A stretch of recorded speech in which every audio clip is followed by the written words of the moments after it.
Cool. You guys gotta talk to the mic, because otherwise the live streamers can't. So, Makes it.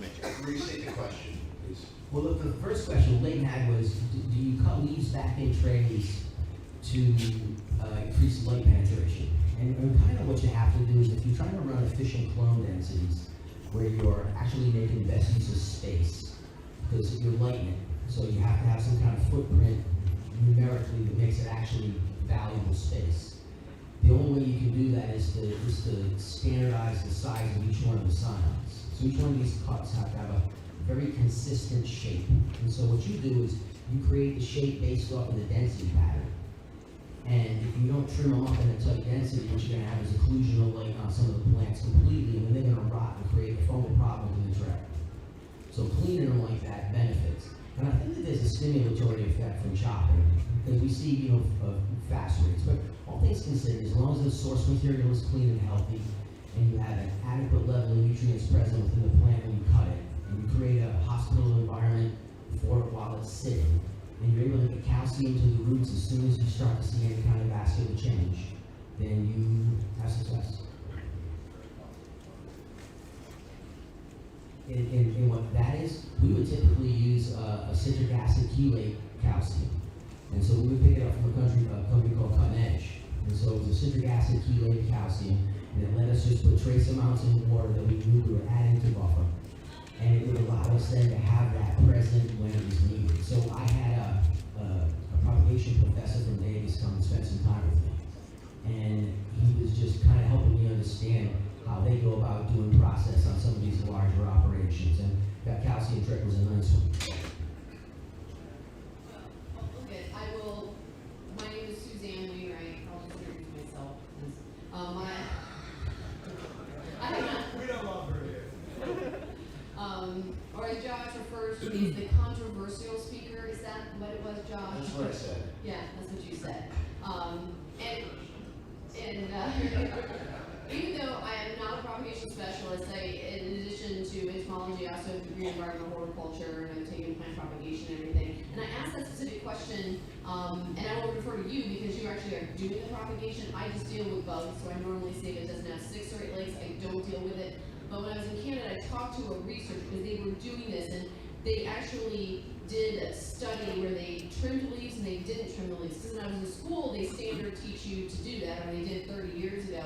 But they said on the cannabis that it actually slowed the rooting process. And my other concern with the cutting is the sanitation, lack of cleaning your pruners, and every time you make a wound, you make an opening. And since we also have some viruses and microplasms and different things out there we don't know about, and we don't know how they're vectored yet. And we don't always know which are the best options for sanitizing tools. Just makes another pathway for things to get in. I actually, at one of my facilities, we actually now have 1 pair of pruners for each mother, and then it's tied to the plant.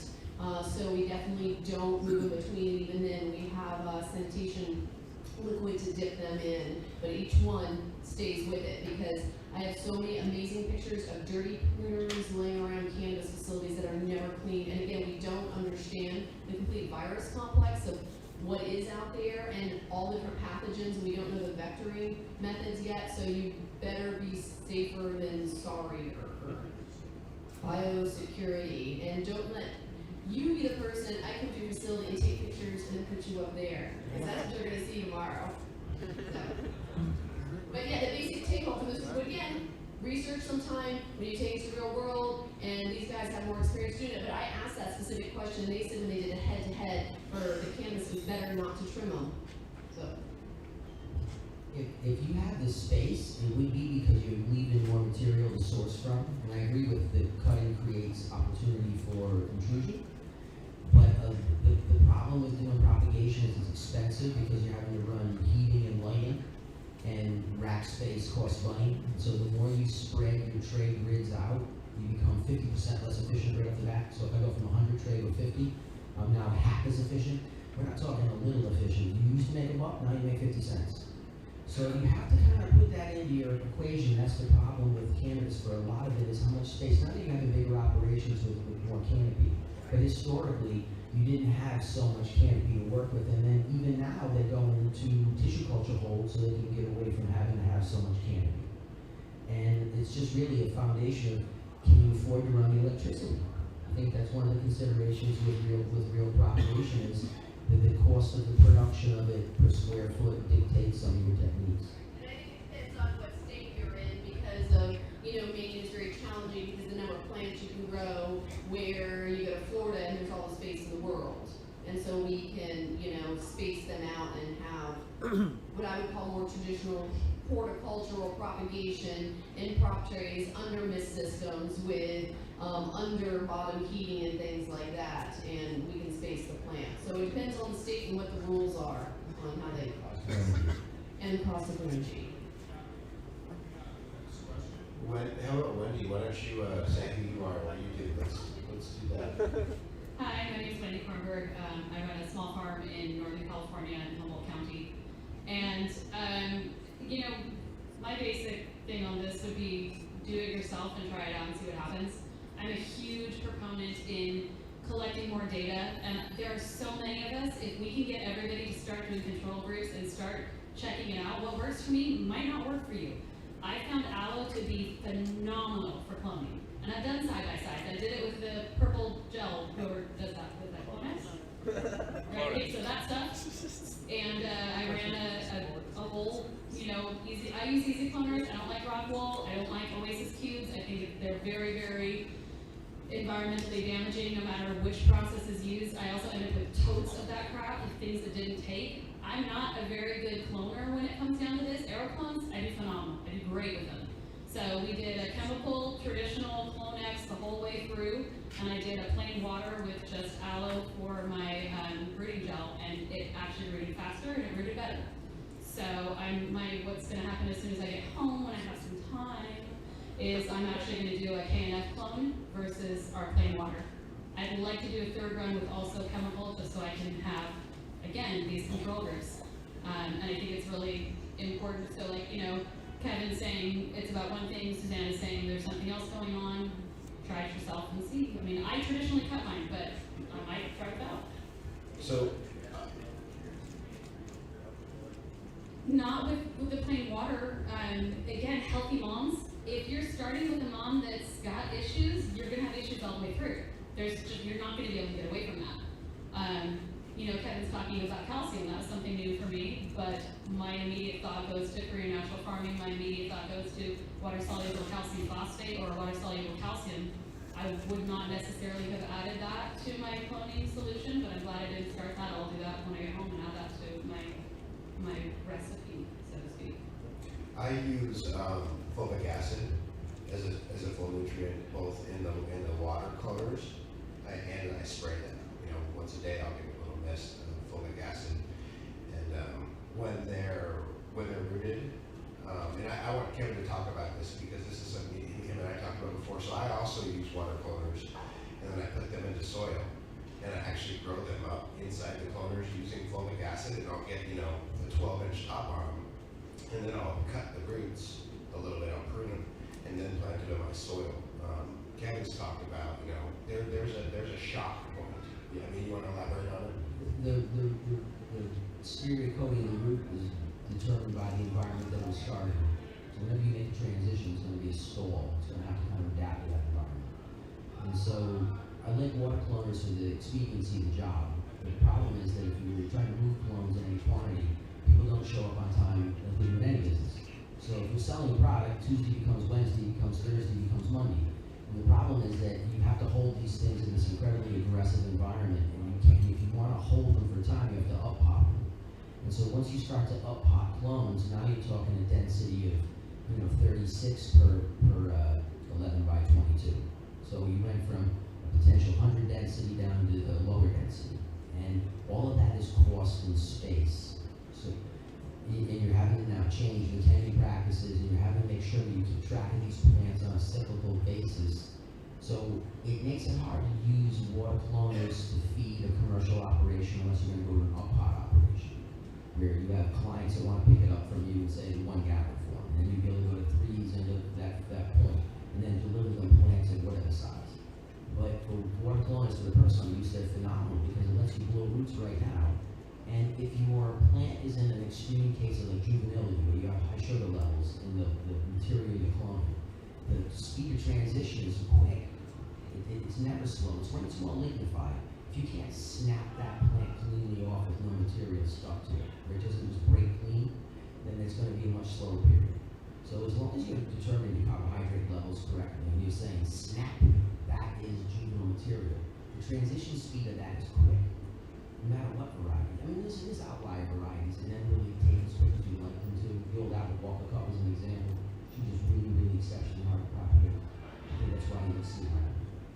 But if you just gotta make sure that that material is always in that level, then you're not gonna have the fade. And if you're running too much light over the top of them, you're gonna get a fade because of the overflows on the side. And you're gonna end up having this huge increase in callus. So when you'll be increasing callus and you'll be pulling the sugar, but you won't get initiation. And so you're throwing too much energy at the plant to do it. All you need is survival energy. The plant's not going to really generate any photosynthesis because it doesn't have an uptake mechanism. So because we cut that short, we're just working off the sink that's present. And the idea is not to burn the sugars up faster than my differentiated tissue converts. Once you get that rhythm, you'll figure it out. And then you're going to find that it's going to be different with different cultivars. And you're just going to write it down in your journal so that you can actually put together your propagation schedule a little more accurately. They're not going to all strike at the same time, and they're all going to have different needs. And so when you're doing your own farm work, you're able to kind of select for that purpose. Josh and Kelly, do you guys want to introduce yourselves and talk about, do you guys do any cloning? Or do you want to see this? I'm Kelly from Dragonfly Herbalism. Nice to see you today. Yeah, we do clones. We do primarily seeds, but if we're going to pull clones, often actually our cloning is at the very end of the cycle. Meaning that, we see all of the plants and the varietals and sort of what we like and what plants have worked, and we may even take some cuttings the day that we take down a plant because we feel like, yeah, it's shown its full potential, and this is something that we really want to keep on our property. So anytime that we're cloning, we're really going to be cloning, number one, for biological intelligence, meaning that that plant did really well in our environment, and maybe it was a pheno that we're, purposely looking for. So it's a little bit more of a challenging cloning procedure when you take the cuttings, when the plant is that mature. So what has always worked for us is, clones are being taken from a mother plant, and they already had like incredible amounts of nutrients pumping through them, and then you're really isolating them from the mother source. So when you're isolating a plant from the mother source like that, you really want to think about what it was getting before, in its nutrient value from the mother, to, what it needs when it starts to be cut. And I think the importance is minerals. I know that Kevin, you touched on that. But what we utilize a lot is trace minerals. There's a lot of liquid trace minerals out there. And then it really gives the opportunity for, before the plant shoots out a root, then it already knows that it has all of the optimal minerals for it to grow and for it to root out. So, we love aloe, we love nettle tea, and we use liquid minerals. Another thing we like is to either use soil blockers or some kind of a peat puck can be good, but we don't want to use any kind of cloning gels or anything because it has a lot of times has fungicides in it, and we want our roots to come out in a biological way they're super furry and fuzzy. So we'll often put a layer of soil on the bottom of the tray and then put some kind of a puck or some kind of a medium that we choose on top of the soil.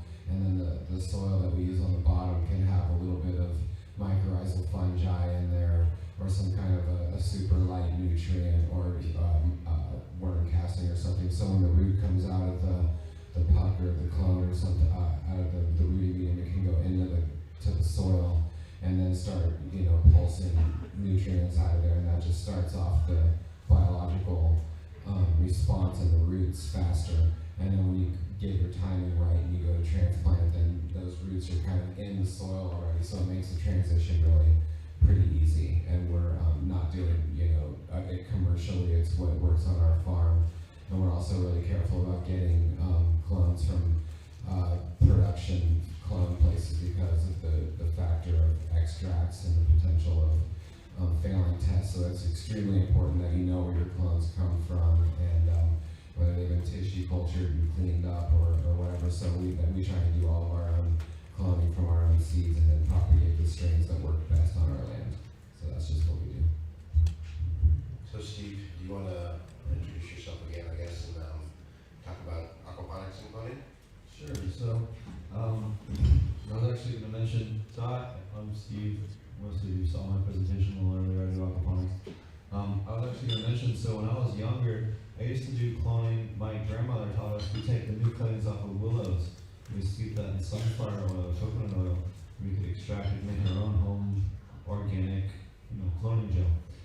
The one that I personally like to use for cloning in aquaponics is called Olivia's cloning gel. It's certified organic, certified, so you can actually use it, with whatever, it doesn't matter. I found that there isn't really any issues with PGRs, at least cloning PGRs with aquaponics, with fish and all. It seems to not affect fish health, at least it needs to be that I'm aware of. But doesn't mean you should go use all of them by any means. But there's no evidence, at least in terms of fish, that there's an issue. So, but the other way that you can do cloning aquaponics is just taking the plants and putting them in media beds, and the flood and drain action actually, which is really good for cloning, especially things like trees. In Jamaica, we do a lot of cloning of moringa trees. That way, we just take cuttings and put them in media beds and clone them that way. So. You can pop an avocado seed in like 14 days. I haven't done an avocado from seed on my I've done avocados a bunch much. of kind of shove them in there and they come up, boom, trees.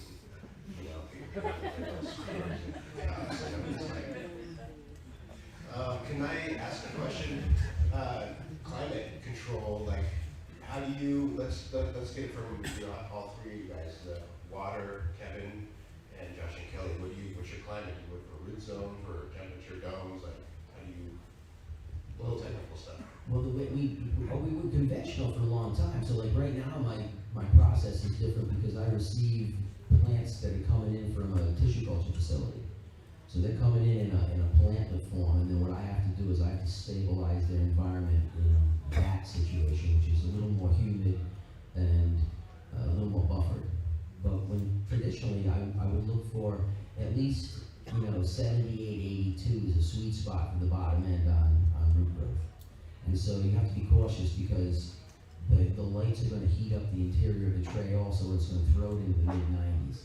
But if you get down lower than that, you're not getting enough chemical activity and the speed is slowed down. So there has to be a warm, humid environment. I would prefer to use a room that was climatically controlled, and now we have those where we can have ultrasonic misters go blow through a facility. But I didn't have that luxury at my last number of adventures. They would basically use what you had in front of you. And we weren't allowed to get permits on a lot of it, so if we made any building changes on a lot of the things we did, we would have validated the permit. So what happens is you kind of have to figure out how to use the tools you have in front of you. And making the mistakes that you make in that process is valuable because you get to see the real life of it. And humidity domes work really well for people that don't have an ability to climatically control a space.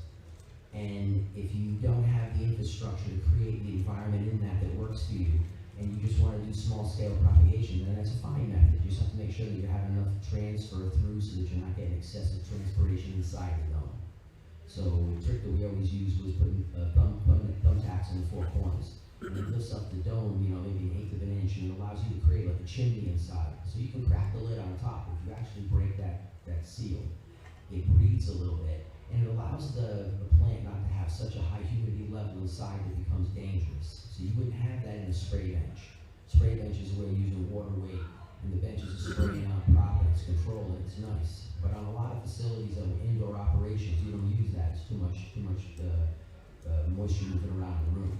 So you either have a space with ultrasonics, or you have a space with regular conventional trays that you're holding. And I think that you just have to identify what works best for you because all of them work. Just like your question on willow, if you stick willow and stick it in a bucket and steep it for a while, it'll pull roots great.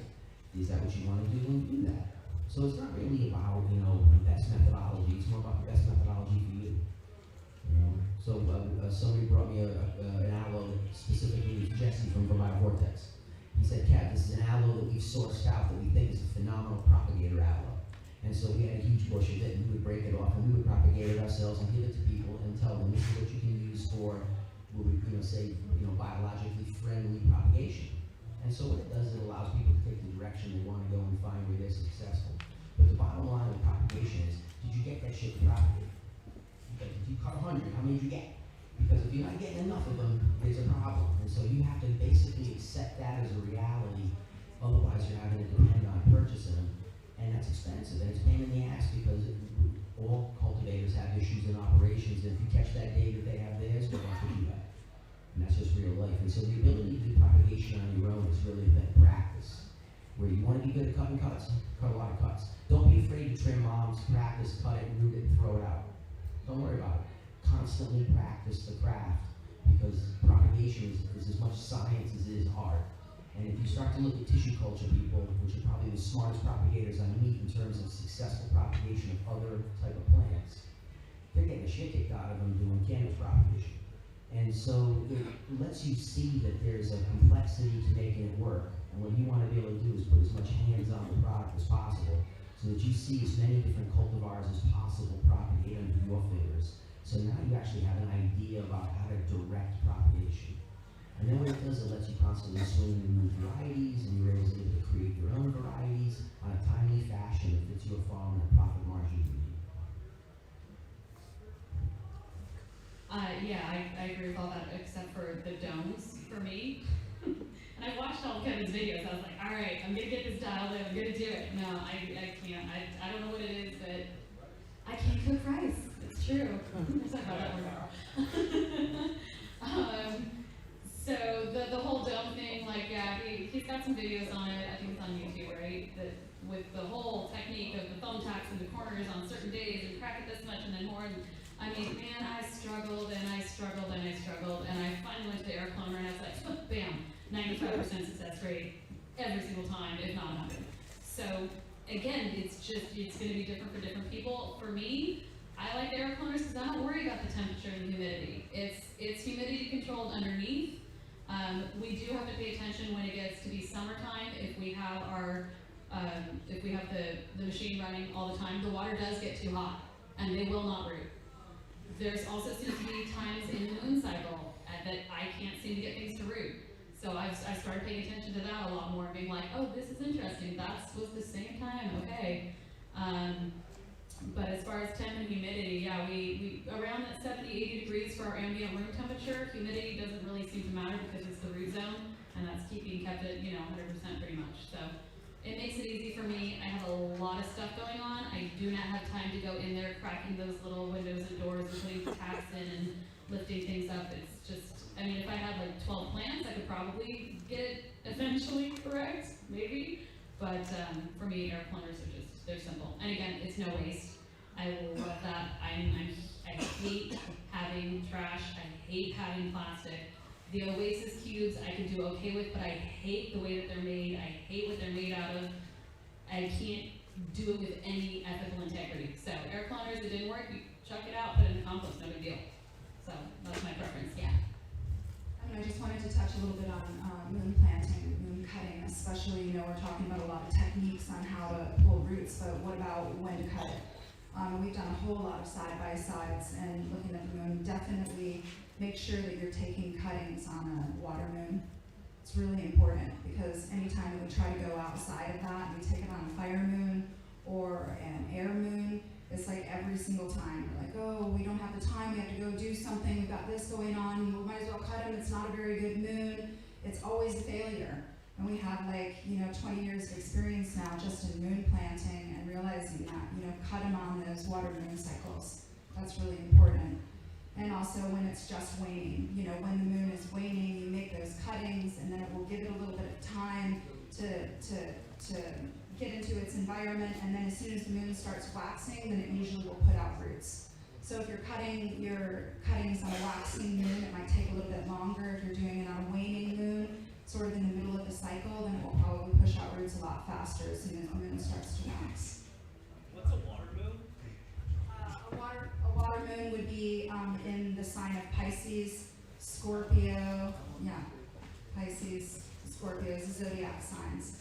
So when you look at moon planting, you'll learn a lot about that it goes in and out of the zodiac signs every 2 to 3 days. So throughout a 29-day cycle or 28-day cycle, depending on the moon, it goes through all of the zodiac signs within that 28 and 29-day cycle. Yeah. So I was reading the Maria Thun biodynamic calendar earlier, or like even this might have been from a couple of years back, but talking about more than the waxing and waning, about whether the moon was ascending or descending, because as the moon is going through the horizon every month, it like will either be rising each night and or sinking each night in the horizon. That's the waning and waxing. that I'm Okay, I talking thought that about. was more. I thought those were like just a crescent shape or something. It still is, it's ascending when it starts to wax it, and then it descends when it wanes. So that goes, all the way up to, a height of the waning, and then it, wanes, and then it starts to wax. So that ascending as it's waxing. That makes sense. Yeah, and also, I don't know if we touched on it, but just, knowing that we have said about healthy mothers and stuff, but if you don't know that you have broad mites, or if you don't know that you have purified mites, that can also greatly affect your propagation roots. So having a microscope and checking your leaves and knowing that you have healthy mothers going into your clone is extremely important. So that's going to extremely speed up your. I'm just wondering if you have any tricks for preparing the mother before you cut from it, to bolster its immunity or its nutrition. The question is there any tricks to having your plant at its healthiest point when you're going to clone it, right? Yeah, just I guess if there's I've heard people spraying, to try and increase in nutrient content or ways to try and make their mother plant as healthy and robust as possible before you cut from it. Just wondering if that's part of. Yeah, I mean, having your plant, that's where also the waxing phase of the moon, when the moon's starting to get full, the plant is reaching and growing at its fullest potential, so you're going to see more green on the end of your stems. And if you have a good biological soil where your roots are not root bound at all, and you have a lot of root growth and stuff, whenever your roots are expanding and your plants are reaching is going to be your best way to to get a mom to root or to have clones come from that, in my opinion. And having some kind of biological FPJ or some kind of good plant juice that you can spray on the plant in that 2 weeks going up towards the full moon, is a great way to prepare your plant and give it. You could even do horsetail silica, beforehand, and that can help a lot before propagation. I was just gonna say, I do multiple water chloners and I link them together. Just put them together like you would an aquaponics system, and have one main reservoir that has a water chiller on it, 68. And it has aquarium pump, aquarium meters, 68. And then pH meter, 5.8. And I dip in aloe, and then that's all I do. And I add the fulvic acid once I get roots. So just, yeah. To the comment on juvenile material, I've always had much better success coming from new growth or plants and stuff like putting the flowers, spending time on making sure it's healthy. Mothers tend to seem unhealthy because they don't have time, or they are more prone, to whatever, losing nutrients, light, whatever it is. If genetic drift is probably not really a worry, the silver hat kind of thing. Why keep moms, and why not just, always go from young genetic, if you're working a certain cultivar that's working for you, why not go from that fresh growth always, instead of keeping one plant that might, slow or whatever? I think it's for a lot of people, it's a function of simplicity. And so if I can carpet a footprint and use fresh juvenile material from that as my donor stock, then I'm always going to have better results. But then I have to have a different type of infrastructure to grow that. And if I'm trying to hold mom stock that's trying to be simplified, I think what happens with mothers, right, is you cut them back, but the problem is you don't balance the root zone with them. So what you're doing is you're creating a situation where the roots are demanding too much of the nutrient source that's no longer available because you've traded back so much of this plant. And so what you have to end up doing is pulling the plant out and cut the root ball back, and then put it back in, and then regrow that and the speed of regrowth will be quick. You'll actually have a very different type of growth because the root stimulation will be spurred. But that's what it is. It's dependent on how much, what do you have to work with? You have enough space to hold tables and materials so you can get the fresh, because if you go with a mother, you can go vertical. And you can have a series of mothers in a space and be pretty efficient. If I can get, 2,000 cuttings off of 36 square foot, every 15 to 18 days on a footprint, that's pretty good. But do you need that? So if someone just needs to have some mom stock to donate plants for their gardens and their farms, but at a smaller level, it makes more sense to keep it as a mom, and then take that material and prop that, and then cut that material for your actual propagation. See, I like water cloners too, for this purpose, because they're so efficient in what they do. Just make sure you have the transfer space. And if you're working with numbers that are big, there's a difference between cutting a couple clones and cutting a lot of clones. And once you start talking a lot of clones, it's a management issue. And so you have to be able to figure out what do you need to manage for your farm. And if you're not going to sell plants to other people, don't increase your facility bigger than you need, because that's just R&D and money you're going to spend on electricity. And so if you're just trying to do basic propagation, keep it simple, and that's where the base farm holds. And then from there you can create smaller tables to dome from that are going to be fresh stock. And that way you're able to keep yourself moving your best practice. But no matter what, you're going to have pathogens coming in, old plants and new plants. If they're coming, they're going to come in. And older plants just typically hold the problem better because there's more branching, so you're not able to get as much coverage and more density needed on biologicals. So more expensive than short footprint. But they both work. I just wanted to comment on the water cloners. I've moved away from water cloners personally, and it isn't because they aren't better or anything else. They absolutely are. I agree with everything they just said. The problem is that the employees screw up. And if they don't clean that pump, or they don't clean the sprayer heads or whatever, every single one of those 130 or 170 or whatever your tray is dead. If that timer fails on that pump, they're dead in a couple of hours.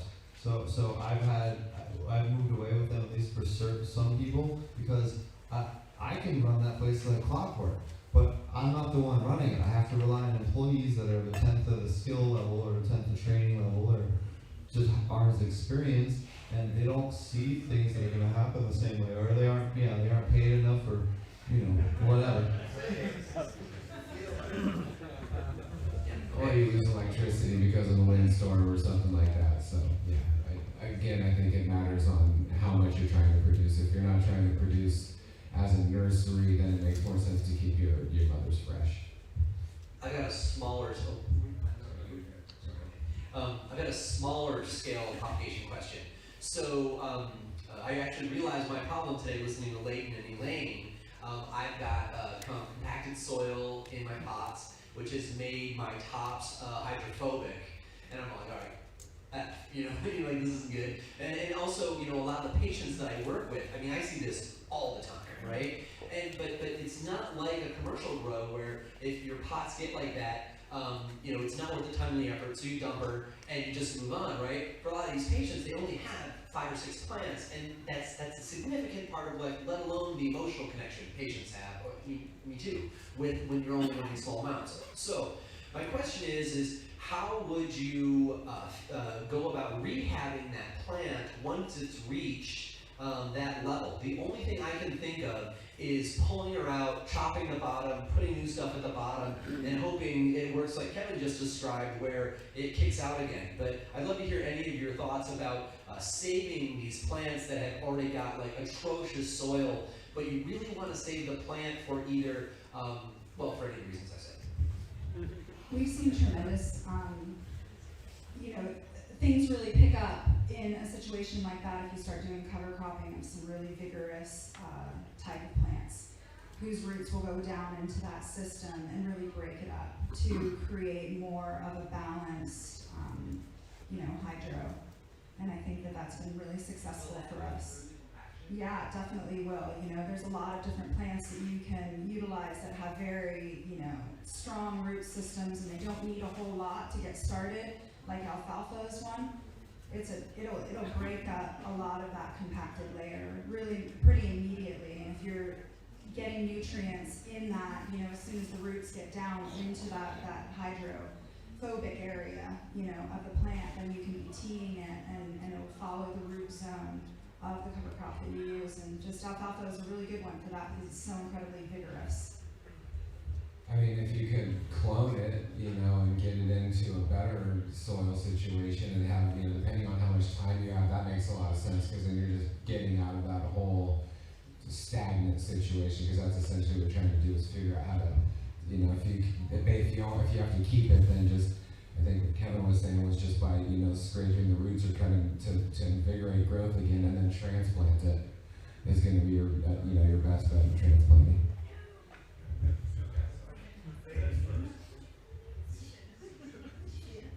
So I think one of the critical things to point out is you're growing containerized indoor with these plants or patio plants. Probably a mixture of both. Definitely containers, some tent, a lot of people, some are outdoor. Yeah, so, and the difference is they're doing a bit more outdoor. I am now, because of all the cover crop promotion, I'm getting bombarded because people are having pest issues because they're putting cover crops indoors, which are developing pests, which some of them move from the cannabis plant to the cover crop back and forth and back and forth. Some are solely cover crop pests now that are a pest, and then you have to decide what are you going to do with it. When you're outside, you have a lot of natural enemies that naturally move in. Once you tend them, once you're indoors, you don't have that. And so think very carefully about cover crops indoors and in tinted systems, because, and it's seriously in the last 4 months, it's been nuts. Can you give us some different plants you're seeing problems with? I know ryegrass and aphids we talked about. Ryegrass, I know clover has been, because you can get some crazy clover mite situations in that. Clover also, garden flea hopper, which we've seen be a pest in cannabis in Florida, which is now in Maine in indoor grows in the middle of winter. We're trying to figure out, and they're breeding on the cover crops. I had someone bring me samples at our last meeting. So you have to be very careful. I don't know what to tell you to do, but I'm going to tell you that you're indoors, you're statistically setting yourself up potentially for pest issues, even though it may help the soil compaction. Pick and choose your battles. You're probably not in favor of indoor polyculture. Well, I mean, Because that's the way everyone seems to be heading towards indoor polyculture, right? Like being able to have the root systems talk to each other, and the variety of microbes that work with each rhizosphere, right? But what you just said is Ebola.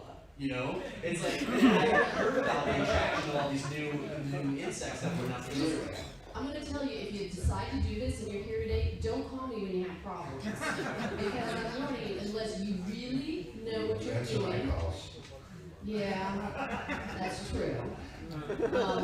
But I think that we're not, and this is the problem, that, and I'm going to be real honest, in the past, 5 years ago, not people necessarily on this panel, but we've got garden flea hopper, spray with orthene, spray with malathion, and that's the reality of it.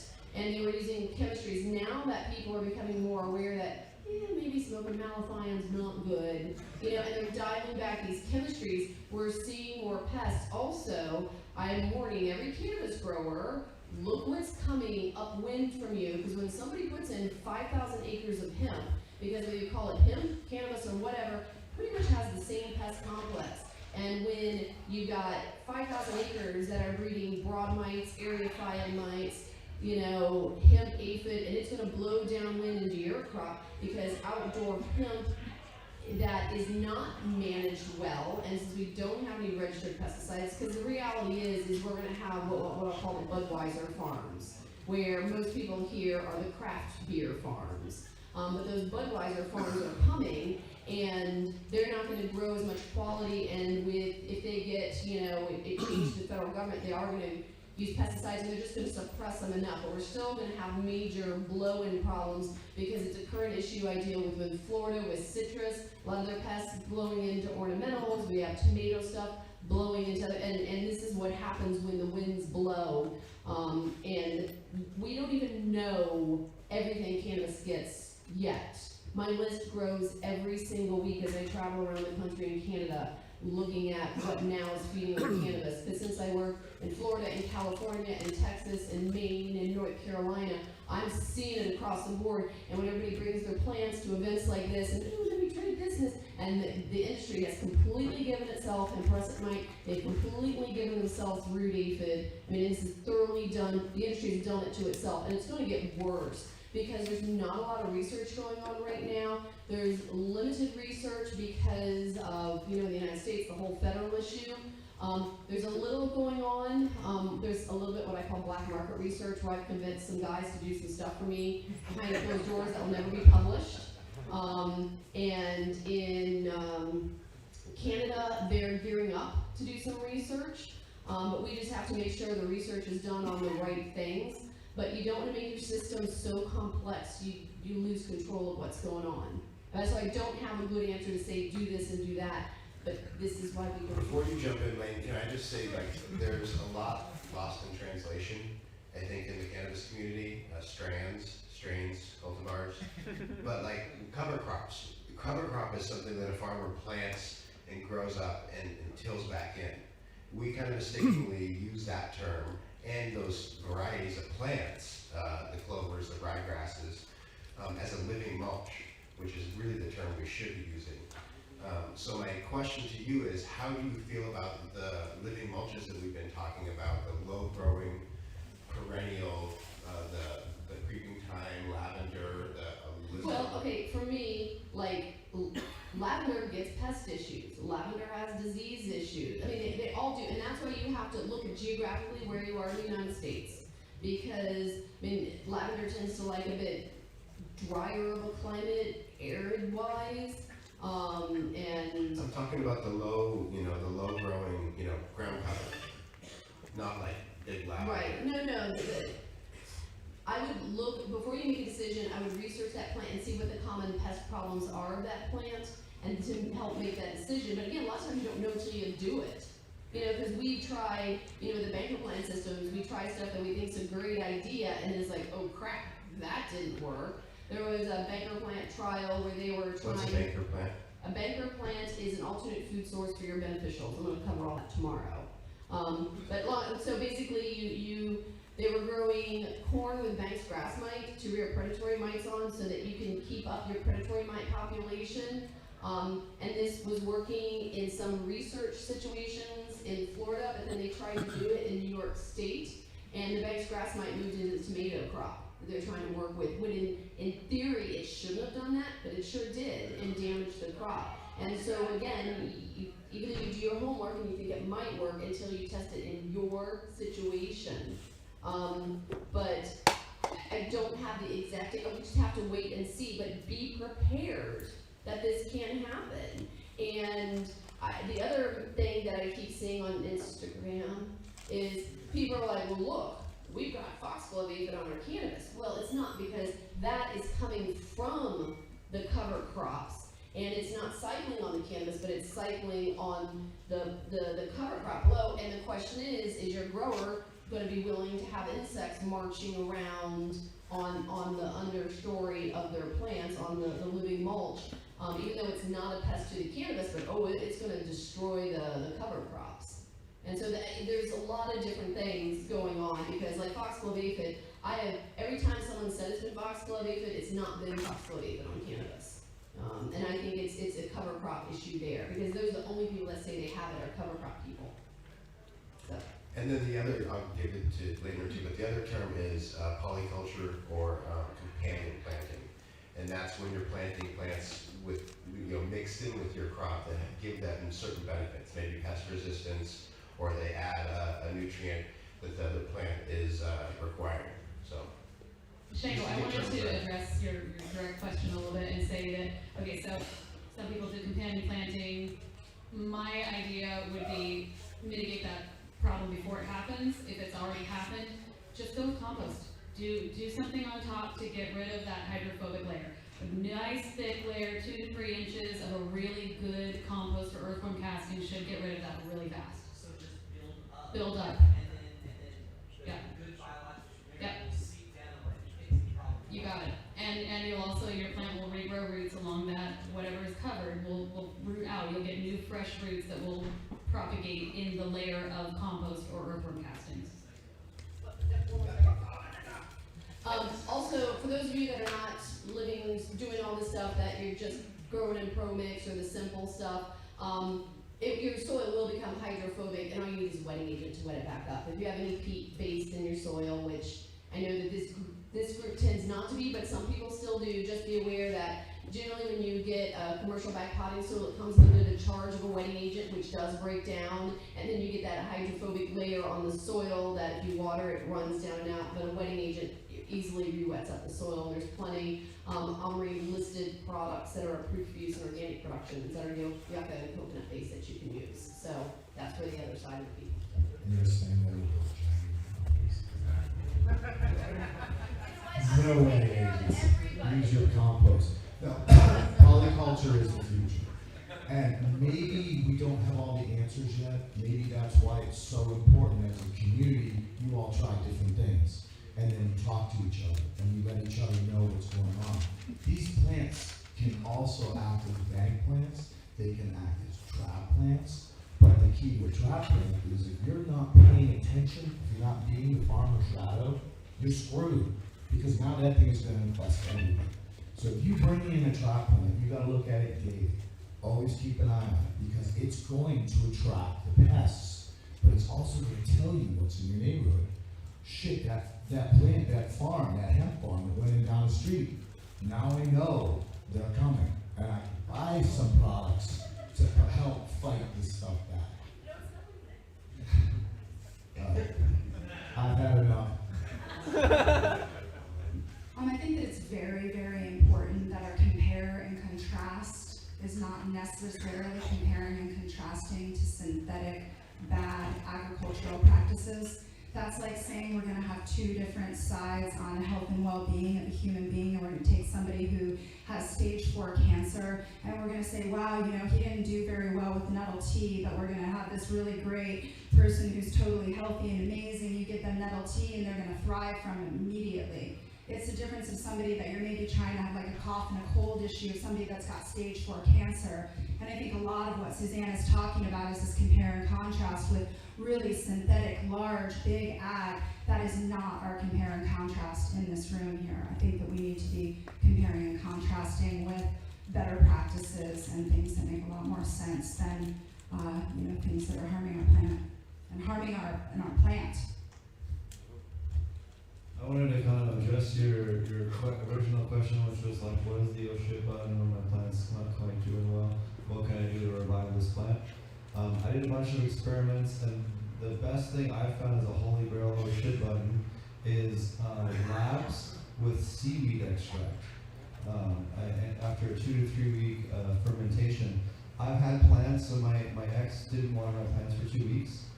Every single leaf might as well have been paper because when you touched it, it crumbled. You guys have seen this, right? When plants are just roasted. I put some of that seaweed extract with labs on. I got pictures of this, both with peppers and cannabis. If anyone thinks I'm full of shit, I'm happy to show you. Root drench. Thank you for clarifying. We applied it to it, and we got new growth at every single node after not being watered for 2 weeks. And I got pictures to document that. So that was when we realized that some of the stuff with the ferments, that was the exact event where like there's more to this ferment stuff than we need to like go down that rabbit hole. But if I just had a really jacked up plant and I was like, this is the last clone that I have, I gotta save these genetics, I would hit it with that, and then I would take clean clones like they talked about and try to clean it up, that way. But just to get that bounce that vigor back temporarily, I think would be a really great way to give you that temporary boost so you could get those clean clones and get that back to a state where it was workable again. Right on. I can see that, especially if it's a nutrition or chemical problem, shall we say. Would that help at all with the compaction example I gave? Absolutely. If you go to my my Instagram, you can actually see some pictures of I believe it was 8 or 9 day application with the kefir ferment, or the kefir version of labs, and it just visible mycorrhizal fungi. I've even had within 4 or 5 days, like just a forest of hyphae across the soil, and I can show you. I'm happy to pull up pictures and stuff, but you know. Suzanne. Thank you to everybody on the panel. So really appreciate hearing from everyone. And not comparing ourselves to big ag, but also knowing that there are some people who are growing 6 plants, but also people who are looking to do it on a commercial scale, and knowing what we are up against with the synthetics and the people who are passing microbial tests and their pesticides and heavy metal tests. Can you talk a little bit about passing those tests on the commercial level, because it's, you don't have the option to fail if you're doing it at that scale. Before that, I'll tag on, what is big ag, what is commercial, what, there's some terms, just define them there for. Well, big ag is generally referred to as the mechanized, farming aspect where, it's direct feeding and pesticide or herbicide use and just basically more of a nuclear style of growing, and it's large scale and it's more of a forced style of growing, and that's why regenerative agriculture is so important now, because there's nothing that can hold in the nutrients. There's nothing that can give the plant immune boost to be able to not need so much of those stimulants or pesticides. So that's why regenerative agriculture has become such an important thing, because it's rehealing the land. And then when it comes to small farmers, the small farmers we feel like could save the world, or the small farmers might have to be the ones to save the world, because for sure big ag is not going to save the world. They're killing us, along with the pharmaceuticals or the harmaceuticals. So they're harming us. So that's why it's important for us to have these discussions and give thanks to everyone for all the attention you're putting into your gardens, because we're up here, you're down there, but we all have farms and we're all doing our best to make it work. As far as passing tests, that's probably one of the most important questions that could be asked tonight, because it's a big problem, and every state has different regulations on what that means, and then there's Canada, and there's the US, and then there's other countries. So I think you just want to look at the most strict areas and find out what it takes to make it work there, which would be maybe California in some cases right now, and also in Canada. And Nevada. There's every state has different. Oregon doesn't have microbial counts, so there's no mold or any kind of things to worry about there. But having pesticides are big in Washington. No, we have no They're not testing it. Yeah, we set a high bar and then no one can pass it, so they just Drop it. yeah, we can all jump over if we get down there real low. Government campaign, everyone's failing the test. Yeah. Basically, yeah. So I'm in California. We have really strict testing. As of January 1, we have heavy metal testing. It's called Category 3 testing. Heavy metal. People freaked out about it.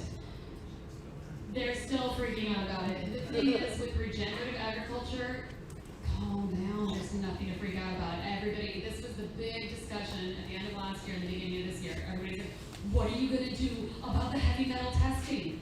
And my response was nothing. I don't need to do anything. I know my soil is fine. Everybody said, have you tested your soil? No, I didn't test my soil. No, we didn't have an assay to test our flour until recently. And we got our Cat3 testing back. Everything's passing with flying colors. So there's a lot of rumors that go on out there. A lot of them are truth-based, but not actually accurate.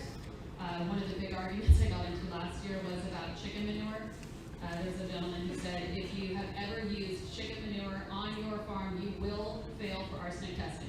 Quote unquote. I'm not kidding you, this was a direct quote. Or rice hulls is the other big one that people talk about a lot. It's just not true. The article that he quoted was from 2008, I think, and it was about Purdue pelletized chicken manure. We're not going to use that anyway. If you're doing this regeneratively, our farm is, I used to consider it a mid-sized farm. I now consider it a very small farm. We have 18,000 square feet. We have 10,000 square feet of light depth, 8,000 square foot of full-term outdoor, and everything is coming back great. We have contact with our native soil, we use our water, we don't have greenhouses, we do light depth by hand pulling tarps for the lowest temperature in the time, so usually at 4 a.m. and then uncovering sometime around 7 or 8 a.m. And, you know, if you've got all this natural stuff happening and, you know, you're in an area that you're okay, I mean, you guys, we're close to Flint, right? So you might be running into problems with your water. I would be very actually concerned about that in this area. I would go through right now and get your water tested and get your soil tested and be proactive about it. If you have heavy metal in your soil, there are natural mitigation techniques that you can use to get rid of it. There's a lot of study going on right now about the roly-poly bugs. Apparently they're a phenomenal bioremediator for heavy metals. But they'll eat them, and then when the roly-polies die in the soil, what happens to the heavy metals? Is it enough? Yeah, well, it'd be interesting to see, because my concern, like, I think you need to look at what state you're in, where you're, just exactly what you said, because I live in Pennsylvania, where there's been a lot of metal mining, and there's a dead zone I have to drive through all the time, and it just, nothing has grown there for years. It looks like, you know, somebody came through with flamethrowers over, you know, like 40 acres.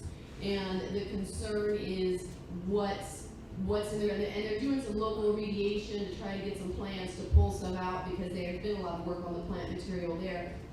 But what in somewhat pristine where you are is very different than industrialized, exactly what you said. Pennsylvania and Michigan and Ohio, we've had a lot of stuff done to our water, a lot to our soils. And me working from everything from small regenerative people all the way up to the mega farms, and I mean, hate me if, you know, I work with mega farms, but my job is to reduce pesticide usage.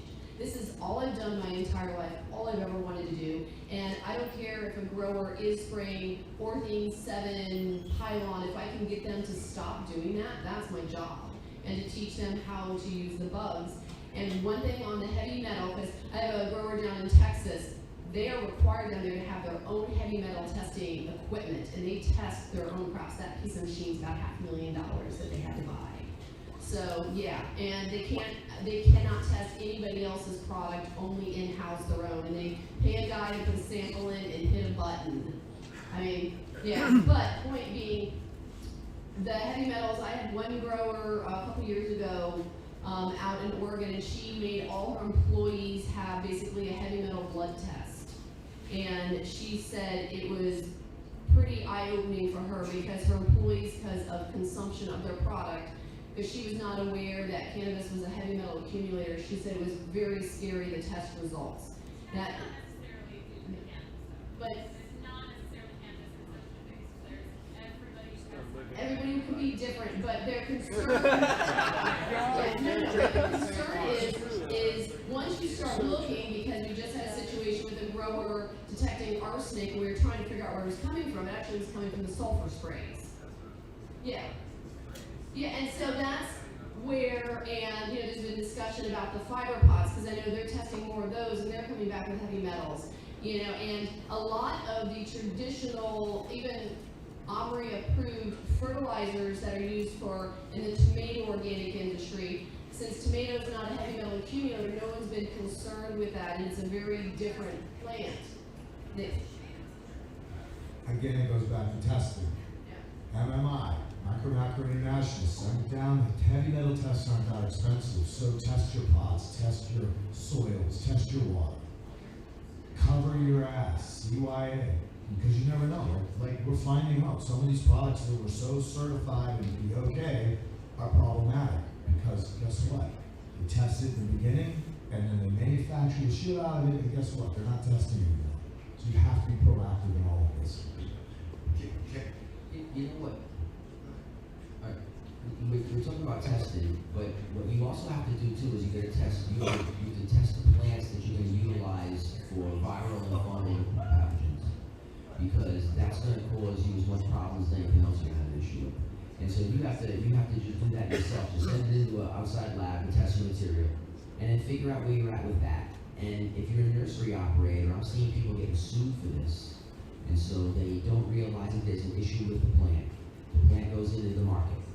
The new world of investment is always a legal team in-house. So no one wants to take responsibility for what's occurred, so they're going to look for who they can pin it on. And I've seen a tremendous number, and these are big new nurseries, these guys have good funding, they're sharp, but they get nailed with lawsuits. And so, and it's all this stuff like that it's hard to detect sometimes. And so you have to basically make sure you're scanning your own stock. And if it's your in-house stock for your production, it's worth scanning it. And I recommend people to realize that those are the kind of things that they don't test for selling the product, but you as the cultivator got to test for it. So that way you have an idea. And then they're recommended to test all the input material, and I agree with that. And you really need to take a look at what you're using, and then do your R&D tests, but they're expensive.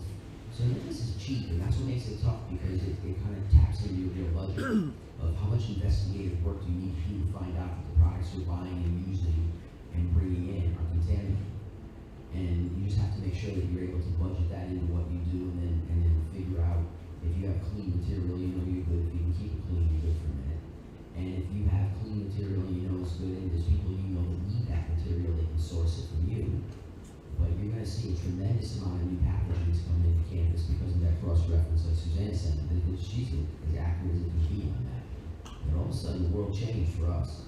And so you have to kind of do your own diagnostics and then worry about what the state is going to give you for standards. And when you test your plants, don't tell them it's cannabis. I was gonna say, Kelly, I think you wanted to hop in, but I also want to bring up the microbiological test and like spraying, different things that people have a lot of concern. If I spray a compost tea, can you do it in flour? When can you do it? How's it work in testing? Well, that's the whole entire purpose of the pure certification that we came up with all those years ago, is because clones were becoming an issue with extracts, and then it was OMRI listed, products were all of a sudden, failing tests, and all of a sudden farms are losing hundreds of pounds. It turned what was kind of an idealistic, naturalist, kind of hippie type thing to want something natural. It turned into like, oh shit, this is the real thing, this is serious, and that's why regenerative agriculture has taken off so much, because it's the realization of the plant is a dynamic accumulator, it's even a pest accumulator, if you want to say it. It's extremely sensitive, so you can, that's why we with the pure certification, it was like, we cannot trust OMRI, it's not an organic certification, it's for use in organic agriculture, and if you're in a certain setting where that might get eaten away, then that's, then you might be lucky, but that's not the case with us right now. So really, any sprays that are coming out of a bottle are a potential harm for you in the flower cycle, and even beforehand. So and even with K&F or any kind of natural farming, one thing you have to be extremely mindful of is using all organic inputs. You might want to cut a corner and try and save money by using strawberries that are not organic, but there's a lot of myclobutanol. It's okay to spray myclobutanol on strawberries. So I think with weed, we're getting tested through the wazoo, because it's fumigating, or it's turned into smoke, and that does change the compounds, rather than eating it. But still, we're going to learn a lot about what's in our food stream. So our food is also unhealthy, and if we were testing everything in our thing, it would be probably a revelation. So it's really important that again, we're really mindful. All of our products that we make with Dragonfly Earth Medicine are human health tested for heavy metals and have been since the day one, and that's why we don't go with agricultural standards. We go with human health standards. And I think a good question, sort of going back to what we were talking about before, is that, we're all wondering about, can we successfully scale this?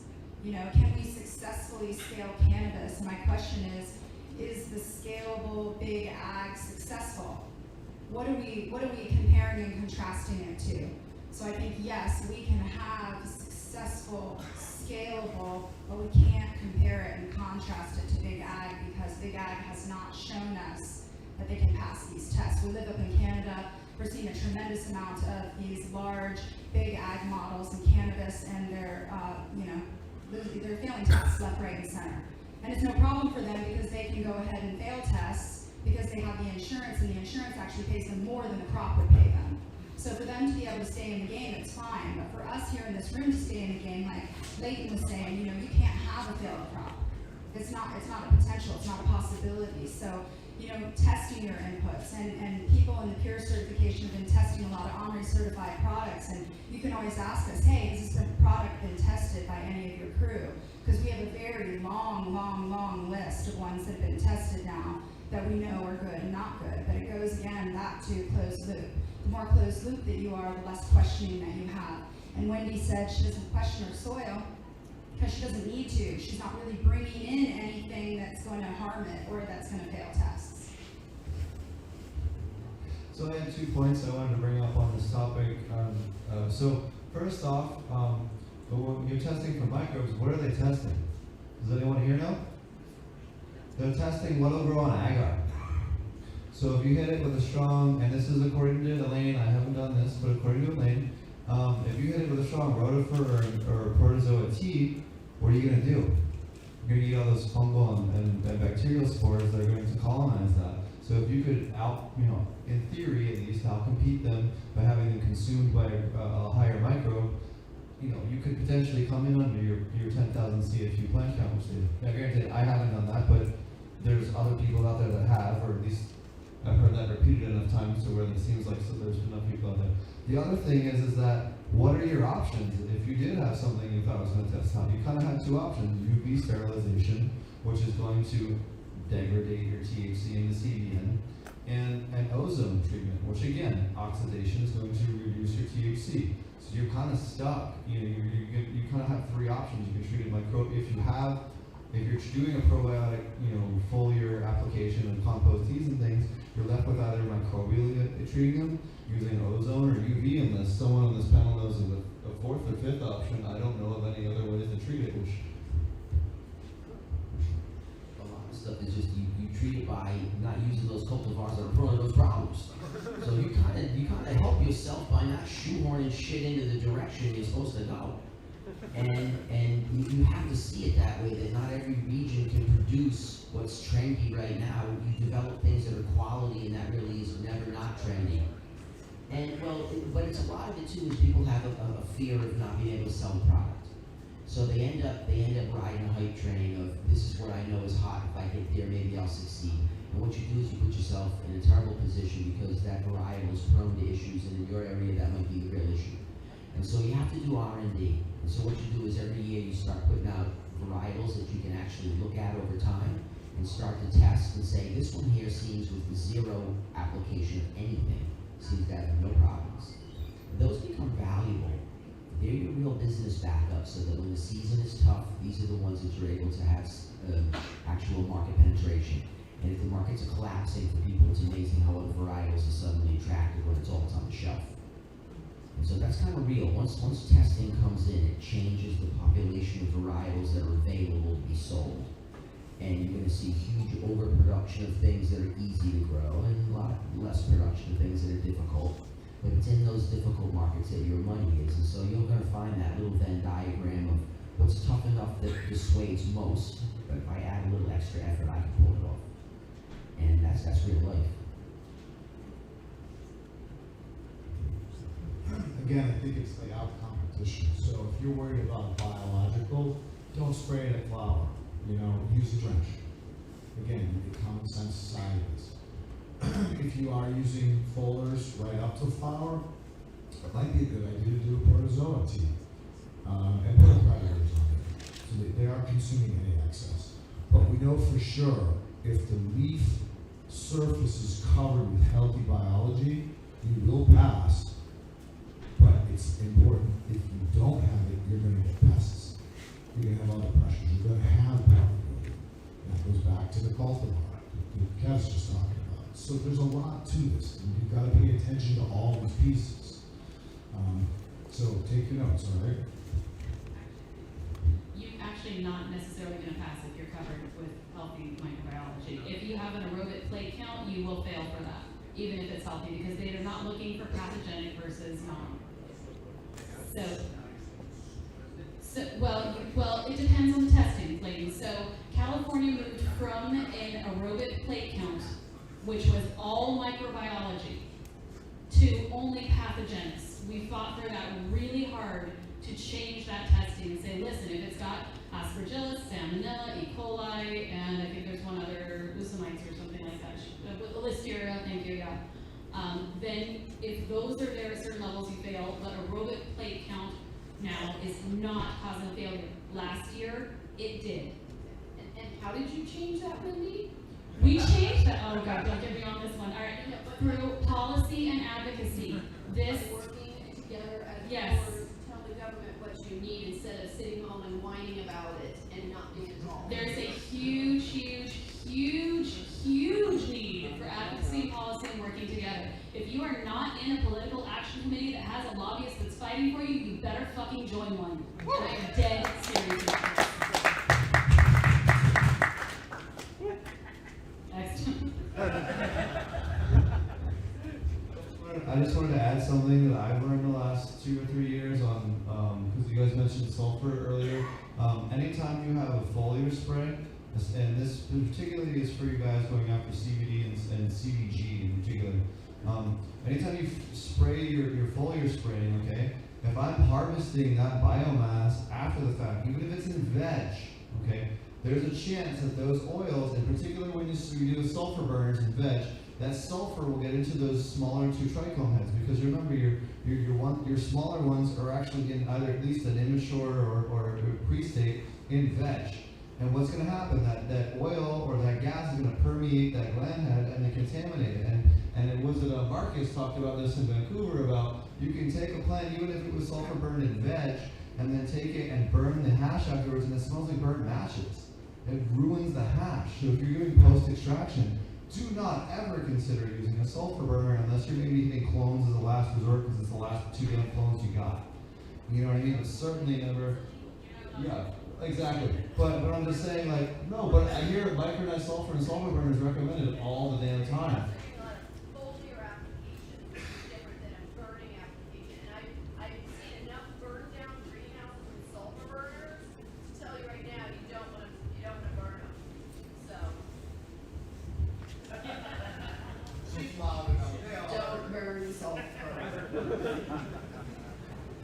All right, I have a question. Thanks everyone. I appreciate hearing all your thoughts. I came down from Canada, and I've been doing outdoor myself for 24 years, and then my brothers are older, and there's old timers a lot older than us that have passed on their skills to us. And I guess, you know, for where we are, it's always been out in the swamps, it's always been running around the bush, doing our thing, and now we're looking, you know, trying to make this transition from the black market into the legal market. And I'm wondering if, I know the laws are different from state to state in Canada, but I'd love to hear just some of your comments on, you know, what that transition may look like, or even just your thoughts on it, because, you know, here we are, a lot of us in the room who've been doing this for a heck of a long time, and, you know, in Canada, we're getting taken over by big pharma, and it's, you know, I feel it's a very exciting time, but then the more I look into it, it's also a time that makes me want to fucking throw up, when I look, excuse my French, but like, the way it's going. So I would just love to hear some comments on the panel, just like what that transition looks like, and how people have made it, or even just your thoughts on it. Like, is it even worth it? Because for us, it's like the consulting agencies, and to try to do it on our own without getting outside investment coming in is really, really tricky and hard, and trying to look at navigating that. So I hope I made that question kind of clear. Yeah. California it's been a really rough transition for California too, especially coming from Humboldt County. We're in that same position. It's been decades and decades of heritage knowledge and farming and doing what we do, and doing what we do very exceptionally well. And, you know, 3 years ago, you'd ask the average Humboldt farmer who decided they wanted to join the legal market, you know, how do you feel? And everybody's like, sweet, this is awesome, we're gonna crush it. You ask them now, 9/10 of them aren't even in the market anymore. So I'm not going to sugarcoat it and say it's easy. I'm not going to say it's simple. I am going to say, goddamn, avoid those consultants. Okay, they're going to crush you. They are extremely expensive. There are some that, okay, in Canada maybe it's different, but I know that in California, the second you say cannabis, a general website goes from $5,000 to $15,000. And the second you say cannabis, your water consultation goes from 3,000 to 30,000. It's just, they instantly think they can overcharge, and it's really, really not all consultants. There are some amazing consultants that don't care that you're in cannabis and are actually very excited to collect your bugs in little jars of alcohol. For free. But yeah, yes. So, but for licensing in California, people went down this road. They hired consultants for $60,000 to help them with their license. And what happened is those people overcommitted. They weren't able to get them done in time. Those people now don't have licenses. And they don't know what the hell happened with the licensing process. For us, I did pretty much all of our licensing. We had a water consultant because I was like, I know for a fact that I'm not strong in this area. Acre feet of water converted from this and that, and points of diversion, and CDFW, too much for me. So I asked around and I made sure that I found the most badass consultant who wasn't going to overcharge me. I'm very happy with them. I'm still with them 3 years later. They're the only ones. I did have some other consultants early on that basically just led me to some very bad lawyers and some very poor decisions. And at that point I said, if I'm going to do this, I need to know this stuff myself, because when somebody comes to inspect me, and believe it, this will happen at the federal level as well, when the federal levels fall, the walls fall, and everybody's so excited that this is going to happen, please read the bills, you guys. I know they're dredged, they're hard, I know they're ridiculously long, and there's a lot of really awkward verbiage that you have to learn. Read it anyway, don't just vote on it because, yay, weed for everybody sounds awesome, okay? There's a lot of subtle stuff in there, you gotta be really careful. I know Canada, all right, I keep forgetting Canada is different, but yeah, okay, so the bottom takeaway for me with Canada and with anybody who wants to get into this is, if you're doing it strictly for the money, find something else. If you're doing it because you have a passion for this and you believe in it and this speaks to like the core of who you are, and you're like, I can't do anything else, this is what I have to do with my life, you're gonna go for it. And don't give up, and don't let anybody sideswipe you or get you away from that, but find your community that will back you up, because you will have days that you are pretty sure a long jump off a tall bridge is going to be a hell of a lot better than facing this again tomorrow. And that's when you turn to your friends and you go, God, Kevin, I'm not going to make it. And he goes, no, we got this. Or maybe Kevin doesn't say that sometimes. Well, I think for us, it's like, how far do we stick our neck out, right? Because it's like, because it's a passion, it's part of who we are. But the problem with that, Humboldt County, the people who tried that, my friends, my neighbors had 50 plants, 50. They had 2 licenses, medicals.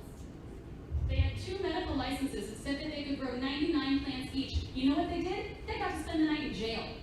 They got to fight our county and our state and a whole raft of people, and they're still dealing with it 8 months later for 50 plants because they wanted to stay black market. Because our county basically put the smackdown on and said all the people that are going into the legal market are getting pissed off about the black market, which wasn't true in our county, but it was true in a lot of the state, right? We have the 1-800 hotline, turn in your neighbor. Oh, that's awesome. Okay? Except for now they can't be in this marketplace anymore. It was on their home. They now can't grow there because they're being watched like a hawk. Well, if you stay off of your own property, I can't in good conscience say stay in the black market. I can't, because I don't think that market has longevity. And I know that people think that it does, but the second the federal government gets involved in this, and Canada too, the second your federal government starts going after black market, I can't in good conscience say stay in black market. I also can't really say in good conscience go for the legal market. These are decisions you guys have to make by way of the analysis and decide which path you want to take. And I went to school. The way you make this decision is that you have to first understand that wherever you were or whatever you did, I'm old school too. I spent my whole life in the game, right? There was a point in time where I realized I'm no longer there. But it's all right. But the point is that I made this realization that I am no longer in the business model that I had been in prior. And so therefore I have to understand who is coming to take away my ability to be in business. And therefore what I need to do now is look at this from an honest perspective. So I pay my attorney and I pay my accountant. And we go in and we know what's gonna happen. I'm gonna argue my argument and they're gonna rip it to pieces. And we're gonna fight it out. And we're gonna figure out in real life, can you actually afford to do this? And that's what's gonna dictate this reality, because if you go in this shit and you go too deep, you're gonna lose everything. And you don't have to chase the dream like that. You can keep your land and keep your life and figure out how to shrink down what you're doing so you can at least continue to go forward. But if you go too deep too quick, you're gonna find this unbelievable hole of course that there is no clear picture. And I didn't make any mistakes. Like I hired some of the best people in the state 6 years ago. And in California, people thought I lost my mind. But what I did is I brought in real people and said, do a favor, argue this out with me. Is this possible? Is my idea, does it make sense? Let's look at the money. Can we actually generate money? Are we going to generate money when the prices go to this level? How will we get our product to market? You have to ask those questions. If you can't answer a bunch of that shit, maybe you shouldn't get into it. You should just back up from it and say, I got you. Let me preserve what I have versus risk everything to chase something that's not financially possible. And you crash like 18, 24 months after the inception.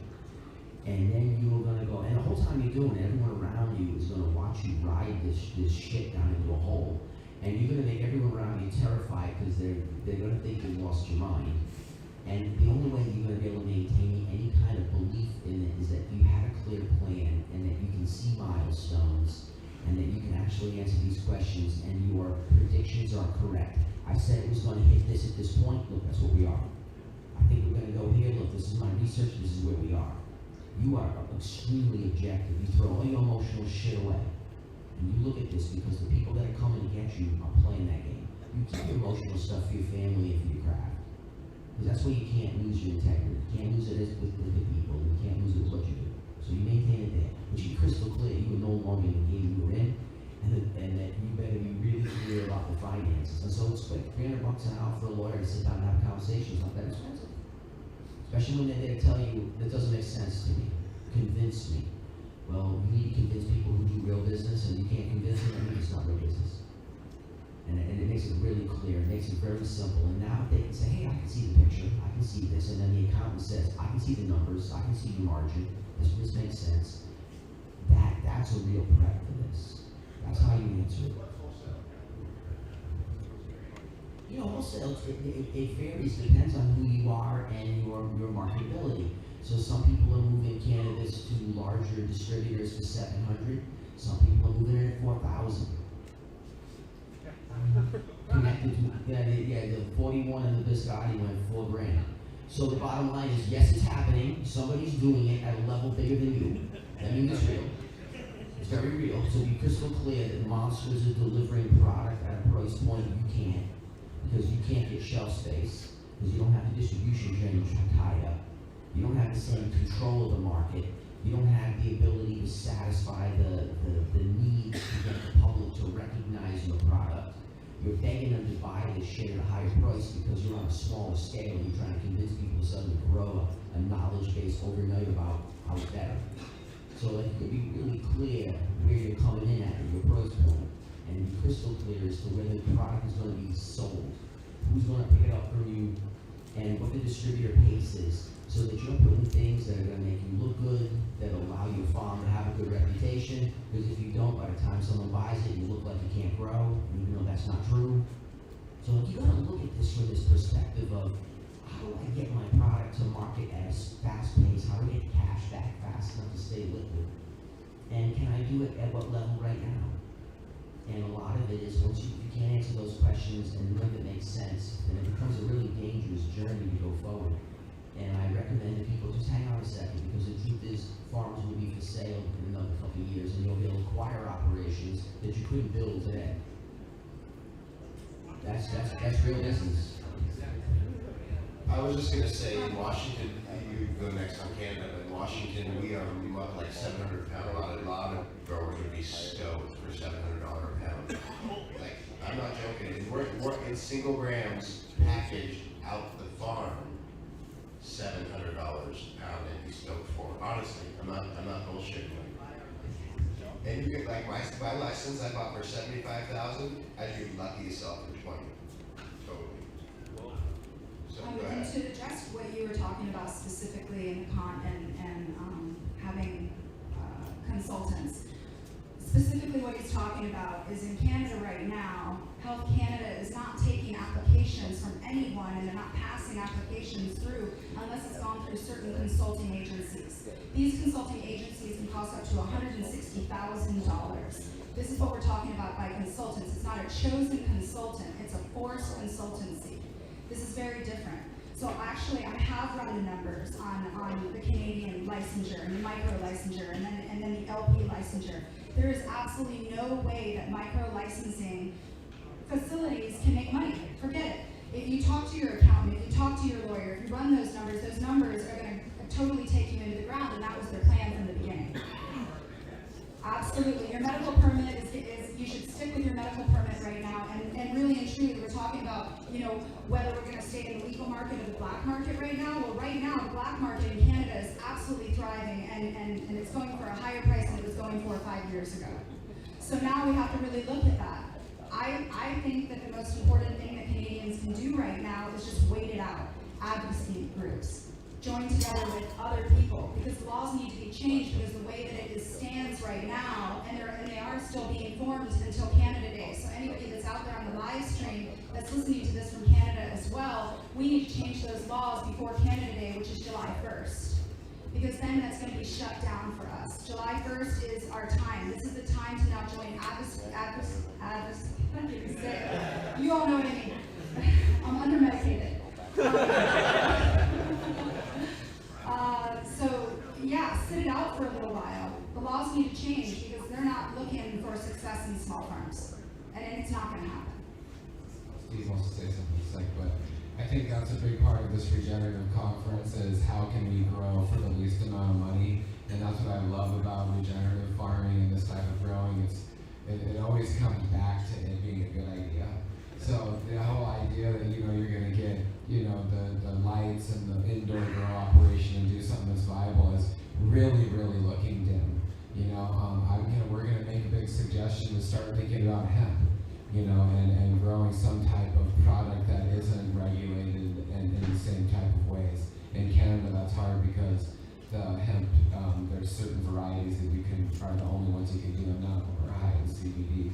So part of the advocacy is to be able to create a program within hemp that's going to allow new cultivars in, so that we're not stuck with European fiber and seed cultivars. So coming up with some kind of a product or something is going to be key for the survival, and also embracing the sun and outdoor sun grown in some way, shape, or form, or making it the main part of your business model is going to be how you stay in it, not buying land, not taking investors, not doing any kind of over-the-top money taking in, because we were just talking to Sean, earlier today about being in Spanibus and being in Europe, and a lot of people were just talking about, my dollar per gram being produced out of Colombia or Brazil or somewhere, not Brazil because they have problems right now, but Uruguay or something, but there's weed coming from other countries in any minute, and in some countries it's already happening. So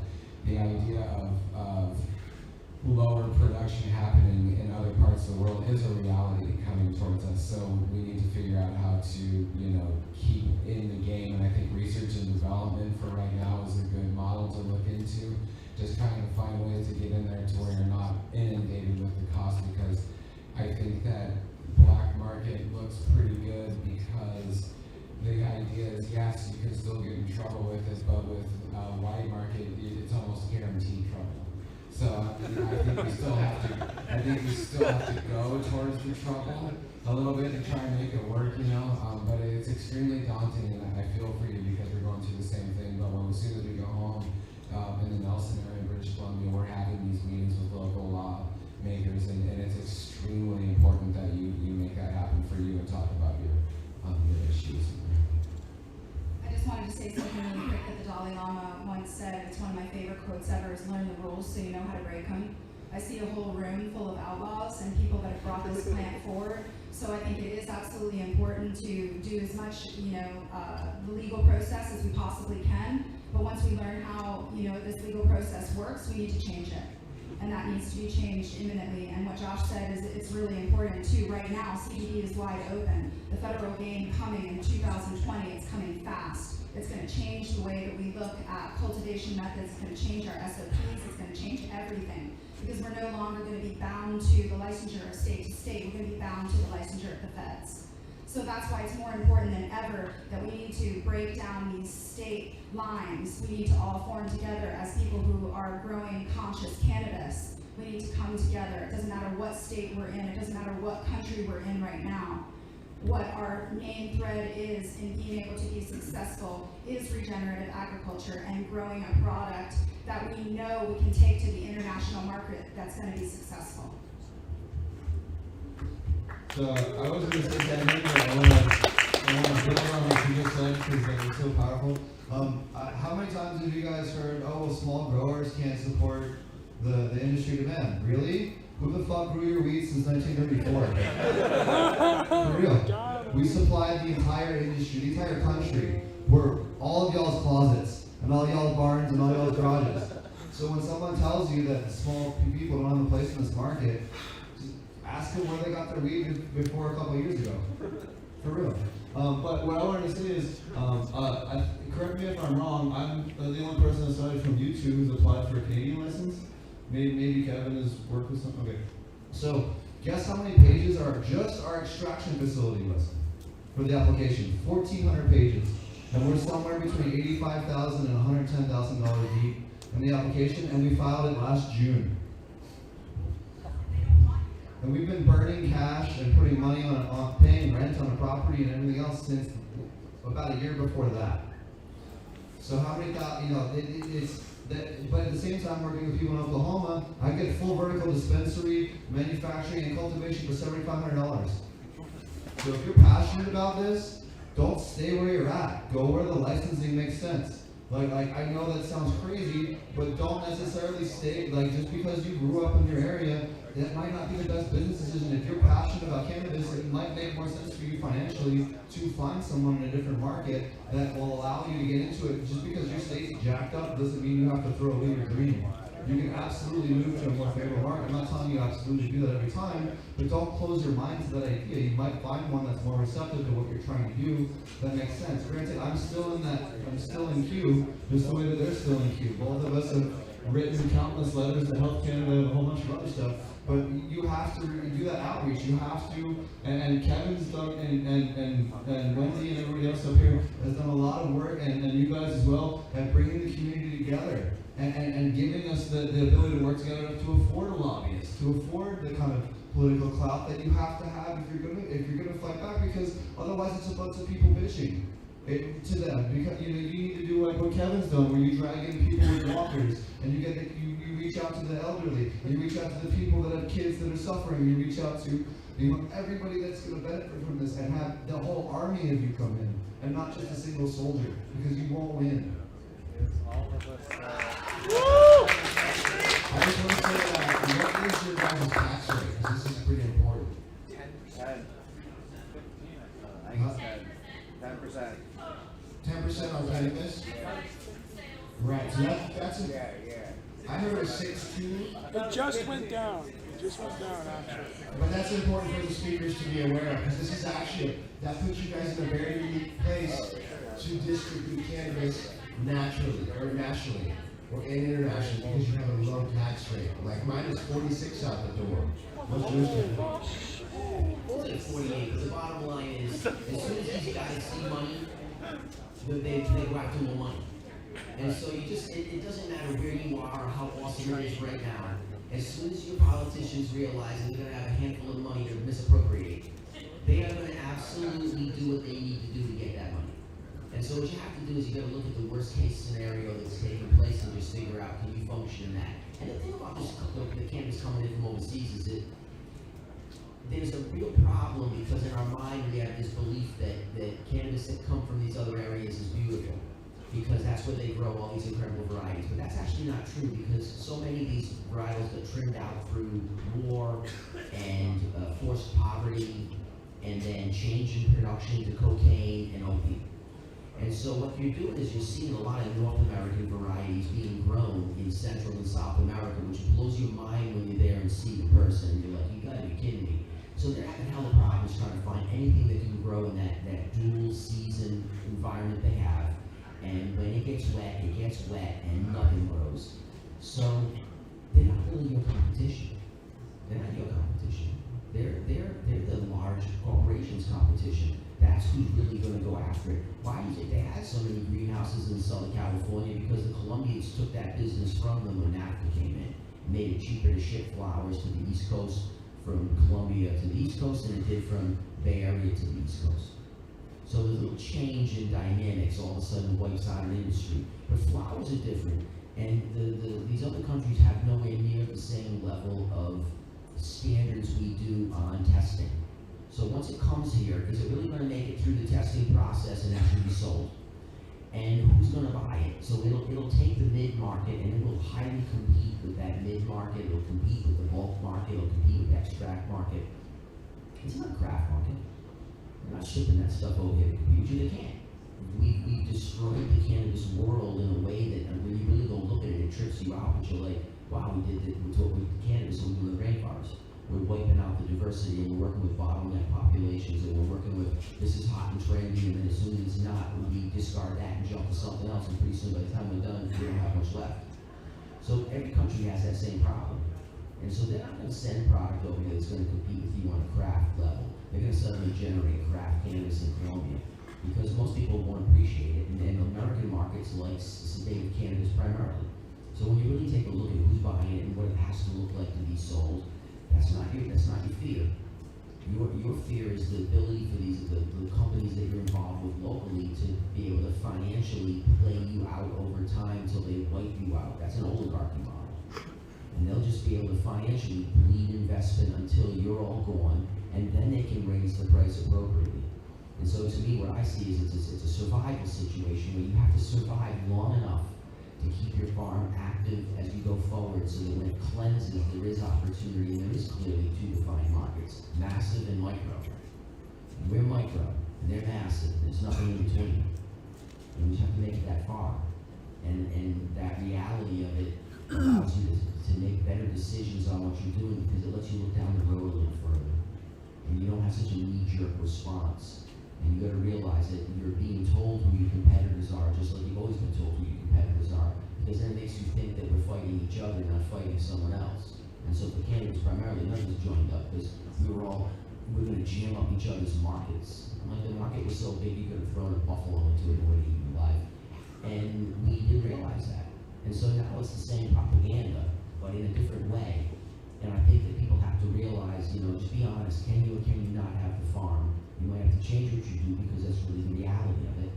But if at all possible, how do you protect the land? Because that's really your value. And that is your long-term value. And as these craft markets emerge, it's a real estate game. That's what Napa is. It's a real estate game. It's really not about the grape. It's the perception of the grape. Grapes can't be that much better. But the perception, but to the degree, but there's killer products, but there's levels of, but there's also other regions that have, even when I talk to people that I would consider really intelligent in grape, it's marketing. And so the marketing is what drives the perception of value. For the most part, if no one knows you're out there, they don't buy your product. They have to know. But that's I've never heard of those grapes. That's an appellation. Yes. I've never heard of those grapes. But it's a defined script that has a value to people who know grape. But the bottom line is that region advertised. So they're not simply individuals fighting that war on their own.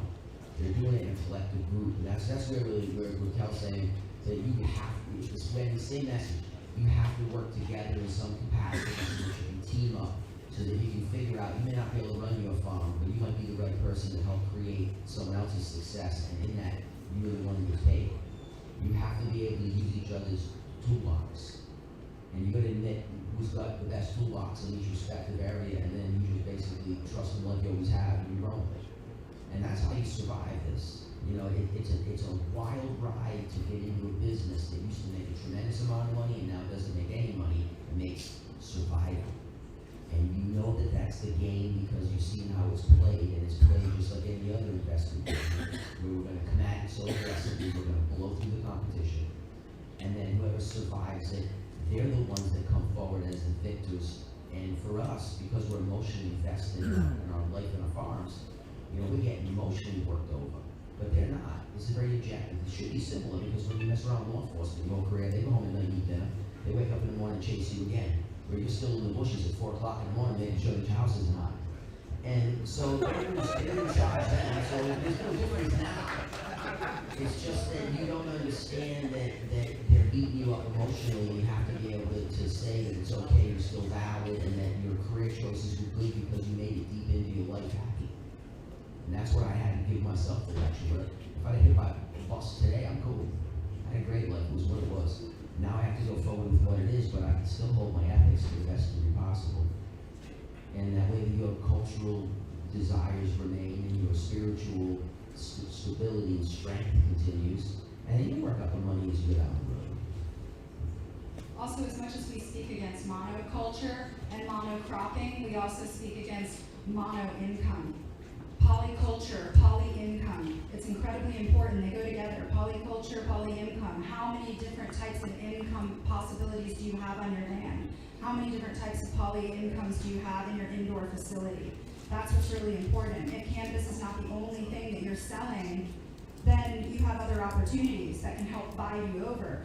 We are definitely noticing that the small farmers that are making it in California in this very difficult market right now are those the ones that have, you know, multiple different incomes. So that if they have one cannabis failure, that they still have something that's going to cushion them. So I couldn't, you know, recommend that, you know, that's just super strong, high on the top of the list. Polyculture, poly-income.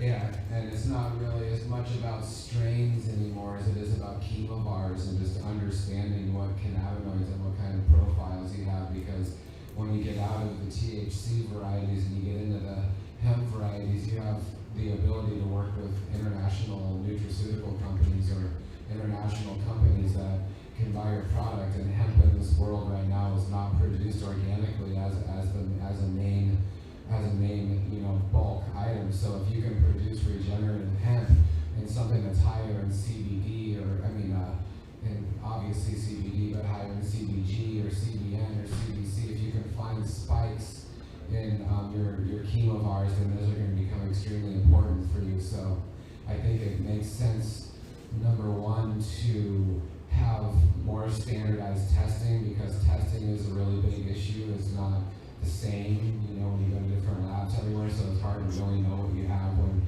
if you give one sample to one lab, you get one reading, and you give the same sample to another lab, it's totally different. That really doesn't help you in your mission to go forward, but there are people that are working on deeper testing, and if we can continue to use our conversation to direct towards standardized testing, that's going to really help us. But diversifying your farm, going outside of THC and just looking into, you know, other varieties is going to be another poly-income for you. A cultivar is basically it's the chemotype in your cultivar. So a chemotype is your chemical makeup, your cannabinoids and your terpenes are secondary metabolites. They're another medicine outside of the initial plant base that you have. So a cultivar is going to just be what it's called when you have a known set of cannabinoids and terpenes. Also, what's popular today, you know, we really need to be able to look forward to what's going to be popular in 5 years from now. You know, we have talked to very large nutraceutical companies that come to us and talk to us and said, hey, you know, we would love to join in with the Pure certification. We'd like to be a part of what you all are doing, because we want to be able to get really beautiful, high quality, nutraceutical quality products. They actually are calling this THC market the pennies market. If we look at it as a global market, you know, you're not going to be putting THC in baby bottles. You're not going to be putting THC in dog food.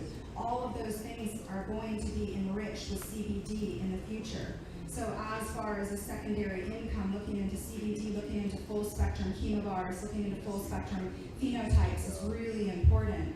And even though, you know, we might be pumping out 4 or 5 different types of varietals right now because that's what's popular on the market, I can't encourage you all more to have a different R&D in an area of your facility that you're doing breeding in, that you're really going for full spectrum cannabinoids, that you have something specific to your farm that's biologically intelligent to what you are doing, that already knows you really well. That's what we could all be working on, you know, behind closed doors. That's like, you know, in 2 years from now, we'll be like, oh, wow, bam, here we go. You know, this is what I have, and this is a strain that I'm calling, you know, specific to my farm or specific to our group. That's another thing that we're talking about. We can get all of these small farmers and we can come up with this beautiful varietal, and we can all share it, and rather than growing 100 pounds, we can grow 10,000 pounds if we all grow it together. And that's how we can, you know, come together as a group, and then we set that market. And that's important to set that market because the people in this room right now and the people up here on this stage are the ones that are going to set the market for the regenerative agriculture of cannabis. If it's regeneratively grown, then we can come together on what the price of that is because nobody else is really growing it. And that's what's really important.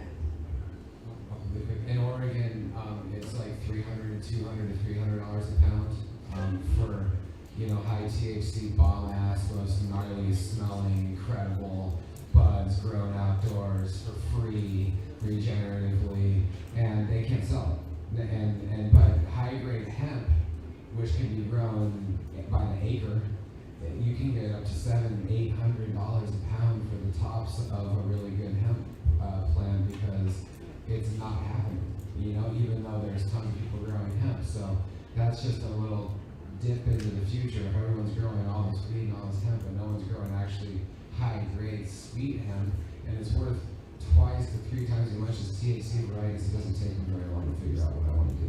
And it's totally unregulated right now. And you can sell it on Amazon.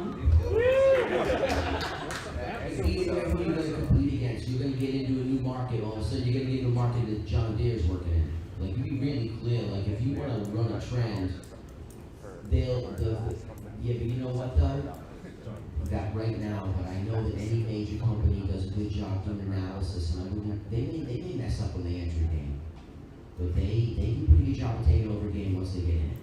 And so the problem is that you're gonna have to convince the public that your product's that much better, and you're gonna have to spend that much more money to do so. And so you're just gonna be cautious. If you're gonna build an operation that's gonna reach fruition of production in a couple of years, you gotta plan for that price to be radically different. Radically different. Otherwise, don't do it. If you're in the game and you can just convert a farm into hemp and you're like, oh my God, we already have everything in play, everything's here, let's go do this, and you make money right now. And then you make that money, then you make the decision on where you steer your business directions down the road. But if you're intending to make the money people are making today, once they genomically dial in those cultivars for Nebraska, which they will, you're gonna have to compete with a mainstream push that's hard. And that's where, to me, I still think that craft cannabis for consumptive, where you smoke it because you like to get high, that's something that the universe has dug for a long time. And what they need to do is get the product out of the cherry groves of Michigan. So you guys are growing some good grass here. And you just need to be able to come together and start to develop varietals that only come from here. And then you highlight a production methodology that allows those to shine. And then that allows you now to work as a region to brand. It allows you as a region to use R&D. You can afford to have labs help you do analysis. All the things you can't do as a sole farmer, you've got to do as a group. And then as we go into this new world of cannabis, people from all over the earth will want North American cannabis because the truth of it is some of the best grass on earth grows here. It may not be from here, but boy, it sure did settle into America quite well. I just wanted to tap back in real quick to diversity. So it's really important that you guys do start looking into growing other things that actually bring in a high price point. I have a friend in Sacramento who grows peppers. He grows hot peppers. He gets $40 a pound for these peppers. Okay. I have another friend who grows angelica. He sells the flower heads at farmers markets for $7 a head. These things sell seed. It's kind of like a weed. It takes absolutely no care. He pulls up the roots after year 2. He sells them to a small gin maker who makes an angelica infused gin. Get outside of your head. Start thinking outside of the box. and start thinking about what else you want to grow that is not being, like, if everybody's growing corn, don't grow corn. I don't care if it's glass corn or popcorn or a special yellow corn, it doesn't matter, it's freaking corn.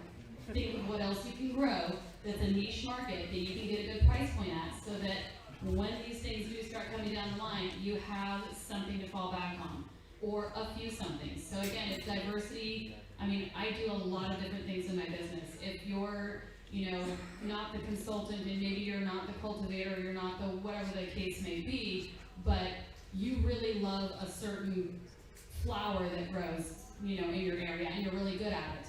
Start talking to your floral markets, start talking to the places that sell hanging baskets, start talking to the restaurants that have flowers on their table, high-end restaurants. Start dialing those in right now and start getting that business up and running as well. Also, you're going to avoid 280E, which we know is going to go away at some point anyway, but you now have a business that you can have tax write-offs in.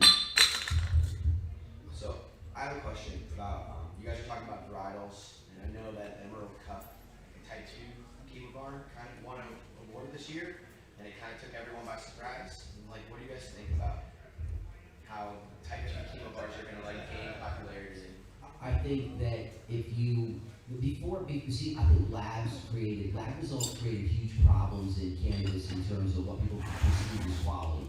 So everybody buys their products based off of numerics before they actually use a product. And if you do the opposite, especially if you really want to do a good sift, you sift them off of your perception. Then you run the labs, and then let the labs corroborate your feelings. And you're always going to be surprised at how you're not as calibrated as you think you are. And what it does, though, is it starts to find these really interesting varieties that you might not have utilized, and you realize that they felt so good that when you smoked it, that it's truly exponential weed. Now what you have to do is market it as such, and you have to realize that the new group of people coming in, I'm laughing because I'm hanging out with you guys, right? I've been smoking my whole life, and I'm burning back here, and it's going down in the back room. And I'm like, you guys can smoke. So the problem is that you're just like us and like every craft group, is that we're all chimneys with good grass, but regular people can't go that deep. What they need is they need to have these throttle back varieties that don't throttle back the experience, but the intensity of the experience. And it has the same flavor profile and stuff. It is consistent. But the cultivar type, especially in this case, cannabinoid ratios, they're giving you enough of a lift to where you have a mild sense of euphoria, and then they have enough of a balance so that you don't feel sensitive, you don't feel tense. And so those varietals will be, to me, hugely successful to the people that are coming into cannabis, because a lot of them want to be able to enjoy cannabis, and from their era, that's really what they received, was a much more balanced chemotype from the outside world, because it was broad populations you were consuming. So you weren't just consuming mono smoke. You had a family, but in that family, many different blends within that bale. So when you had an ounce, how many plants really made up that ounce when it was ripped out of the bale? So you had a diversity that you just don't realize you had, and because we didn't have labs to prove that, we all have these different theories on it. But now we realize that the people that are coming in are going to want experience, quality, and that's what you were saying about these beautiful hemp tops, where they're throttled back on the THC enough to where the people aren't getting blasted, but they get to enjoy some beautiful effects from the terps and from all these other minor cannabinoids.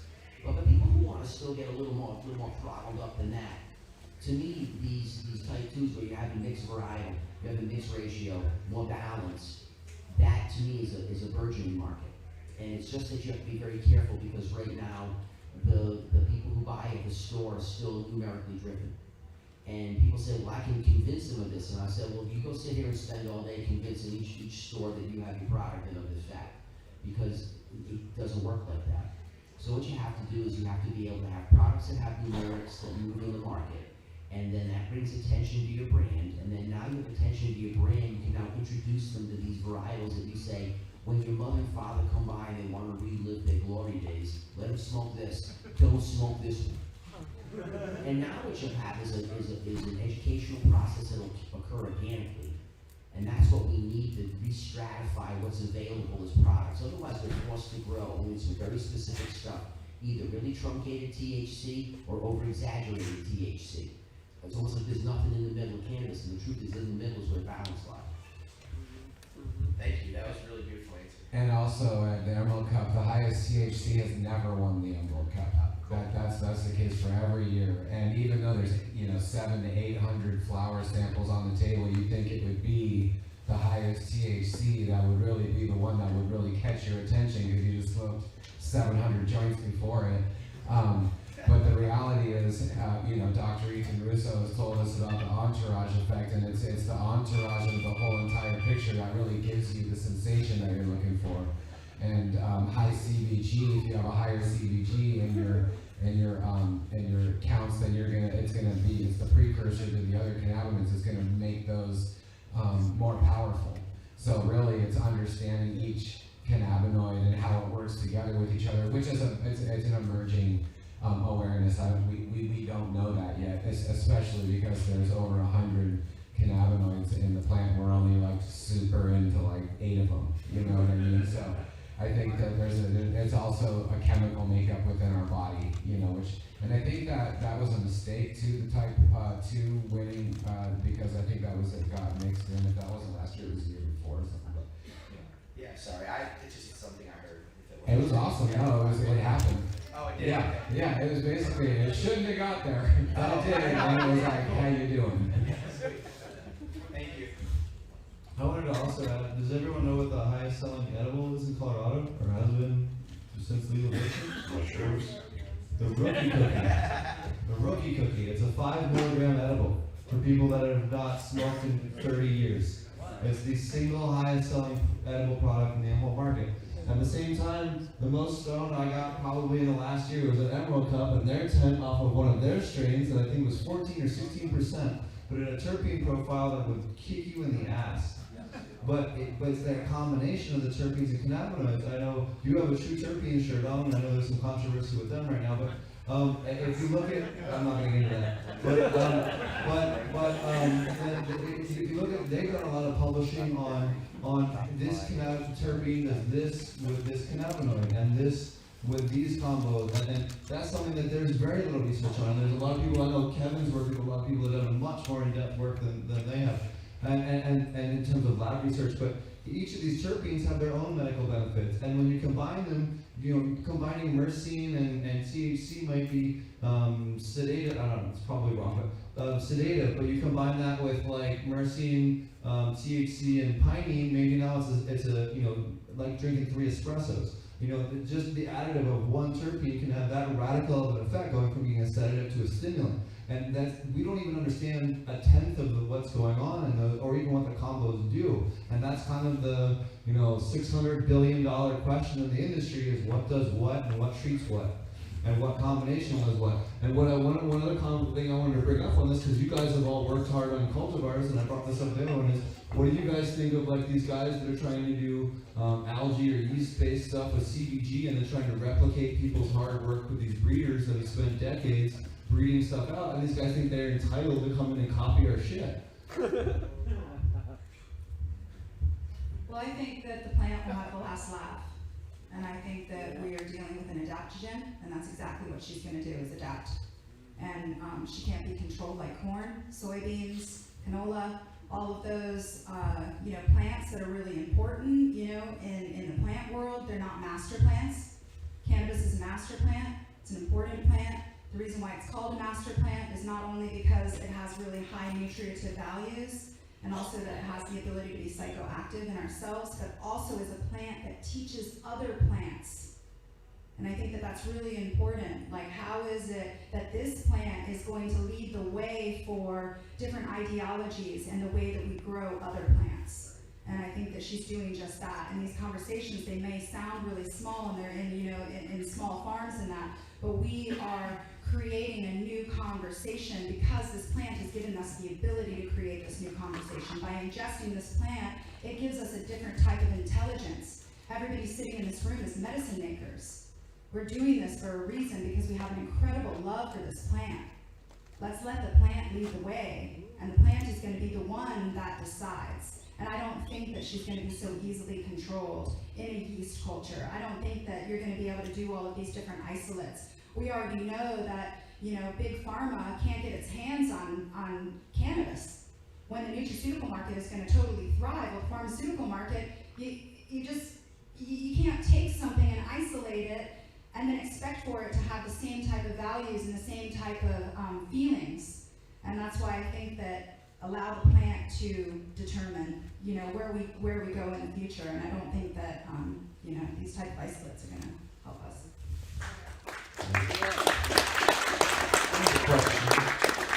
And thank you all so much. This is such a thought-provoking panel. And it might be too much to say that I wish John Kemp was on this panel with you guys, because this would just be even more of a diverse conversation. And this is, so beautiful. But to maybe end on a positive note, what are you guys really excited about? Like, I remember reading years ago, Paul Stamets had some, fungal metabolite extract patented that was going to put Monsanto down, and bugs couldn't see plants because it messed up the infrared.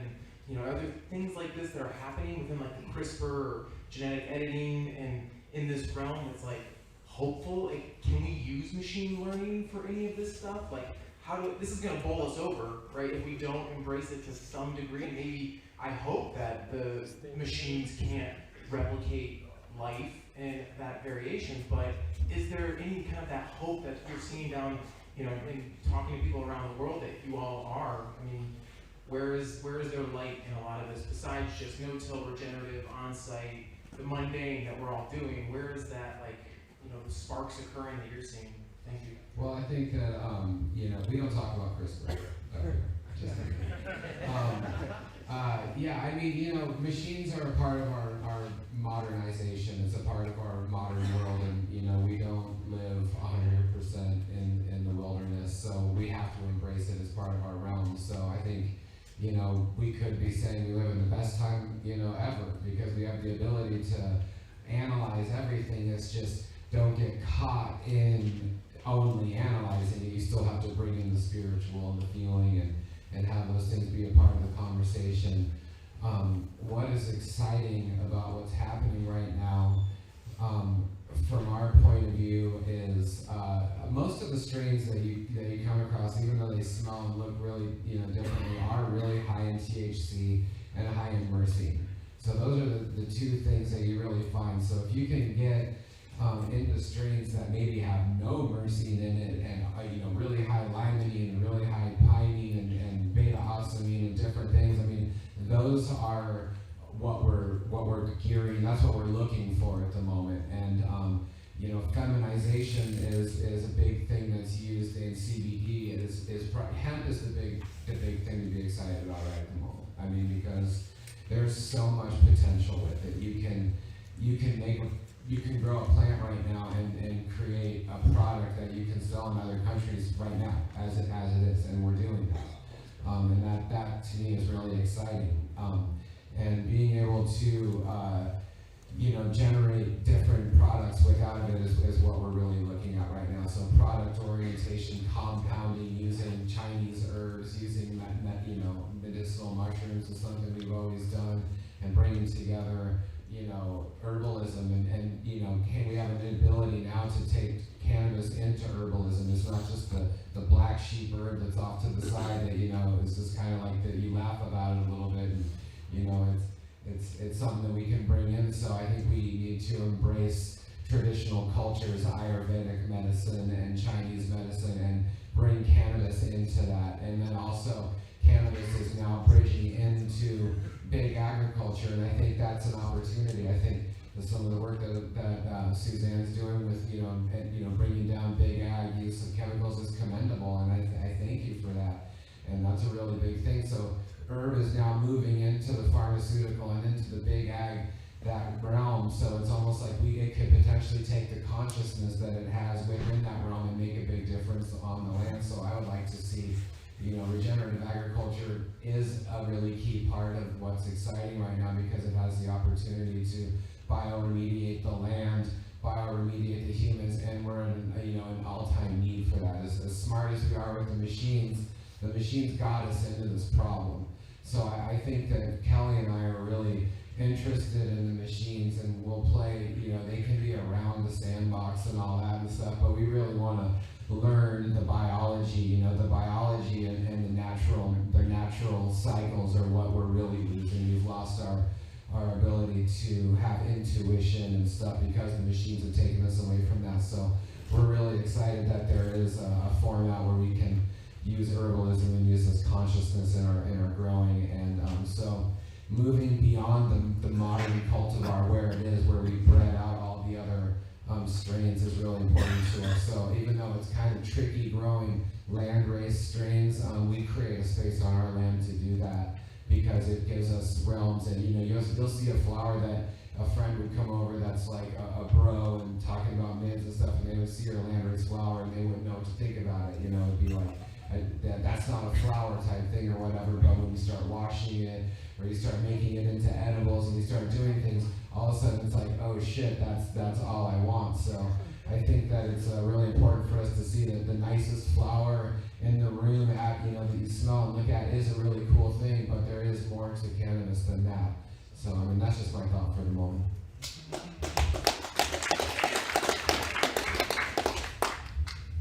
You forgot about water, bioremediating water. The cannabis plant, if it was planted along every highway, do you know how quickly it would start cleaning up the water systems as a bioaccumulator? It is a leading plant. On the philosophy side, I think Elon Musk said it best on Joe Rogan. Rogan. AI scares the shit out of me. But it's loose. It's gonna get loose. Plastics, they're loose. They're out of our control. There's no way you're stopping it at this point. So how do I embrace it? How do I deal with it? I think the biology excites me because as we learn more and more about what it does, there's some new studies on plastic consuming biology on the giant islands out in the Pacific. Biosphere tried an experiment in their sea, failed miserably. But what's going on out in the ocean is pretty intense. And so I think that in my mind, the future lies in our understanding of biology and our learning of all of these different species and their relationships and their interactions. That's going to be some amazing stuff. That could be the thing to turn things around and remediate the soil. That and the fact that this plant is now really, literally a springboard for this conversation of what plants can do, what biology can do, and how it could take us forward.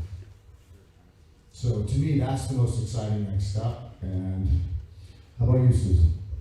So that article you're talking about with the fungi, the fungus that's going to put Monsanto out of business, it gets emailed to me about once a month. And just so you know, we've been using fungi myself over 20 years to manage insects, and we use it in big ag. So Monsanto's not going out of business? Well, Monsanto technically doesn't exist anymore. They buried the name.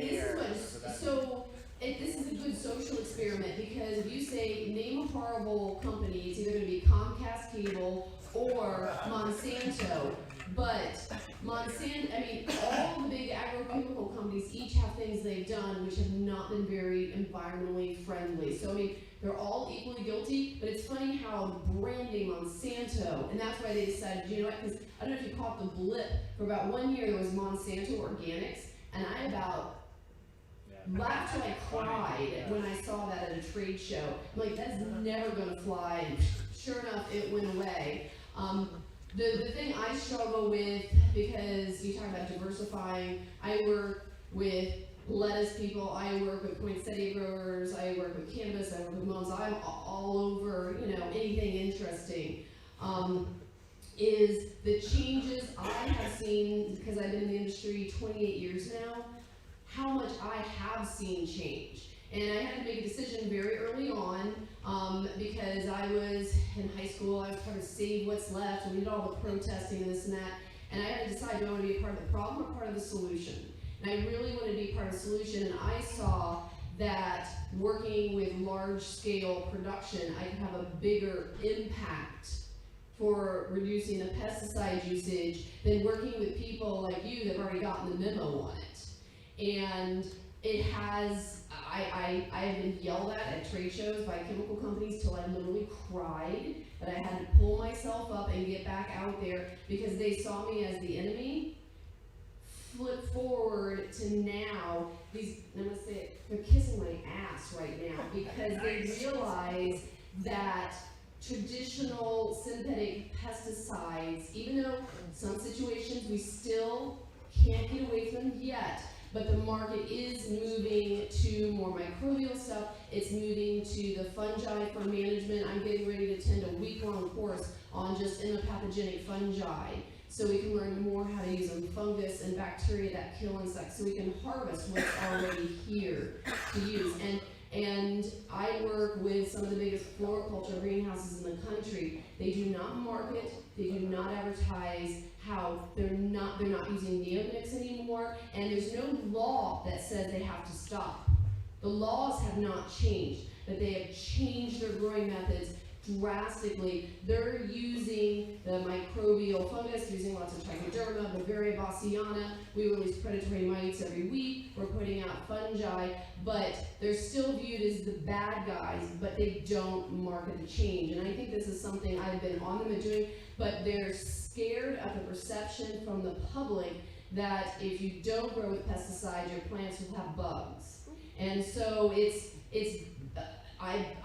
getting closer to letting people know what we're doing, but it's really pretty eye-opening when I do presentations on how we've walked these growers that were spraying orthene and Durazban and all the dicyston, all this nasty stuff 25 years ago to now, they're just not using those chemistries. So I mean, it's really, there have been incredible strides, and if we keep moving at the pace we're moving, we are going to see drastic changes, but it has to be through education, and the people that have the history of doing this stuff have to be willing to say, well, yeah, they were bad in the past, but we have to work with them to help them move forward. And so you got to be able to cross that line. But I think some people, it's too hard of a line to get past in some situations.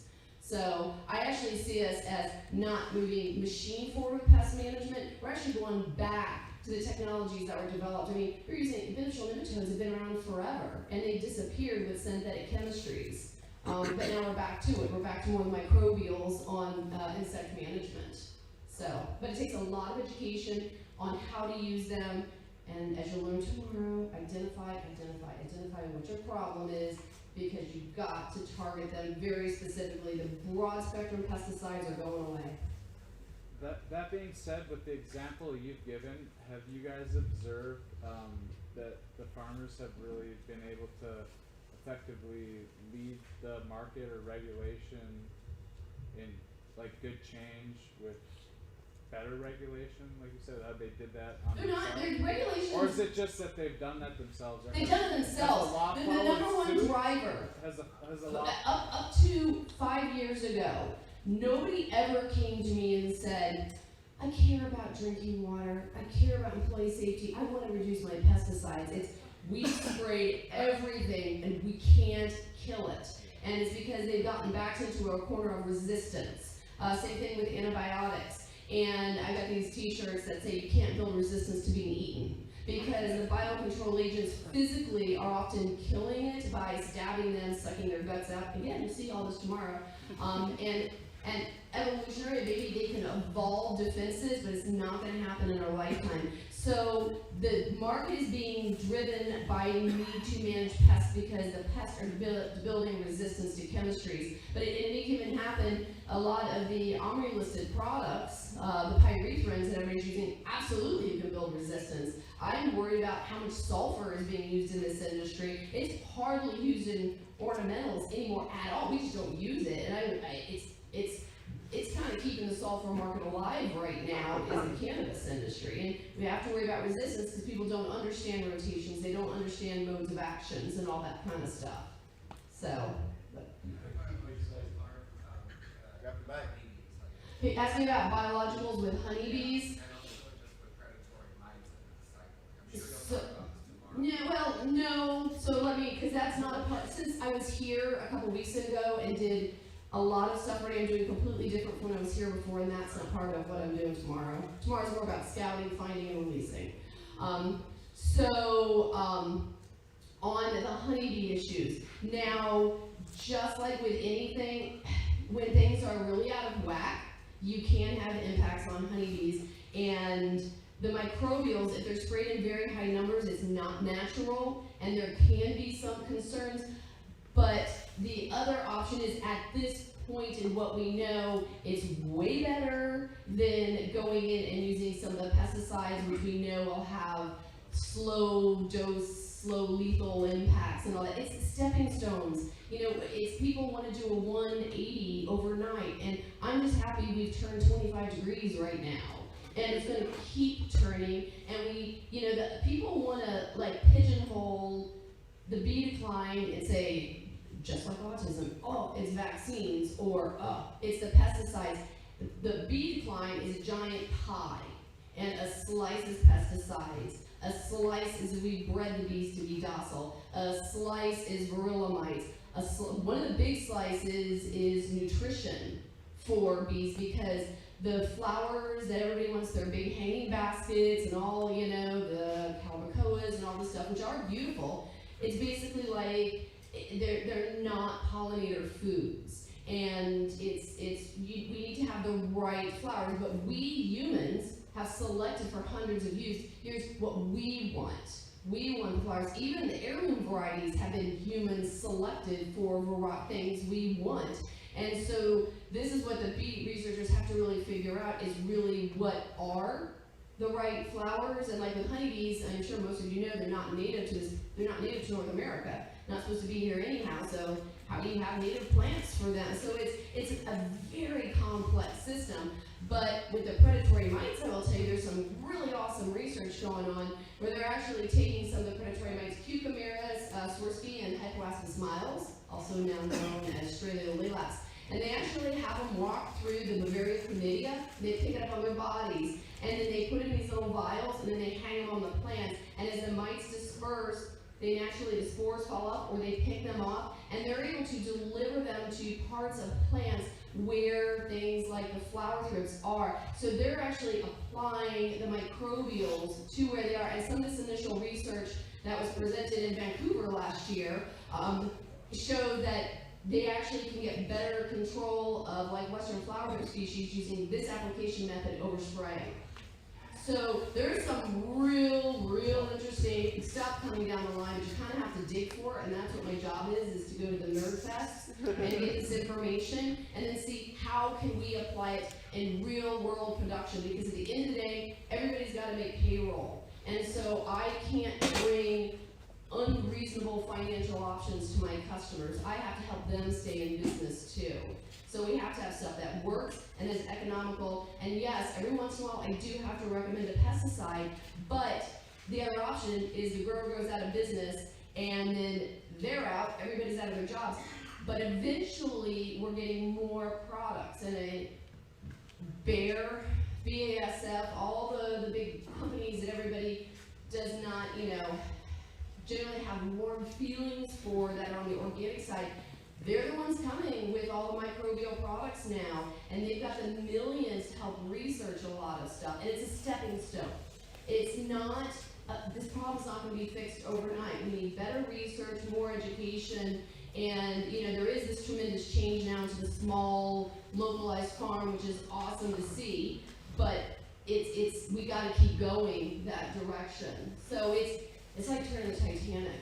So, hopefully we'll see some significant strides in the change in ag practices in our lifetime, which again, it's come way farther than I ever thought in my life. I'm really surprised at where we're at and how much change has occurred already.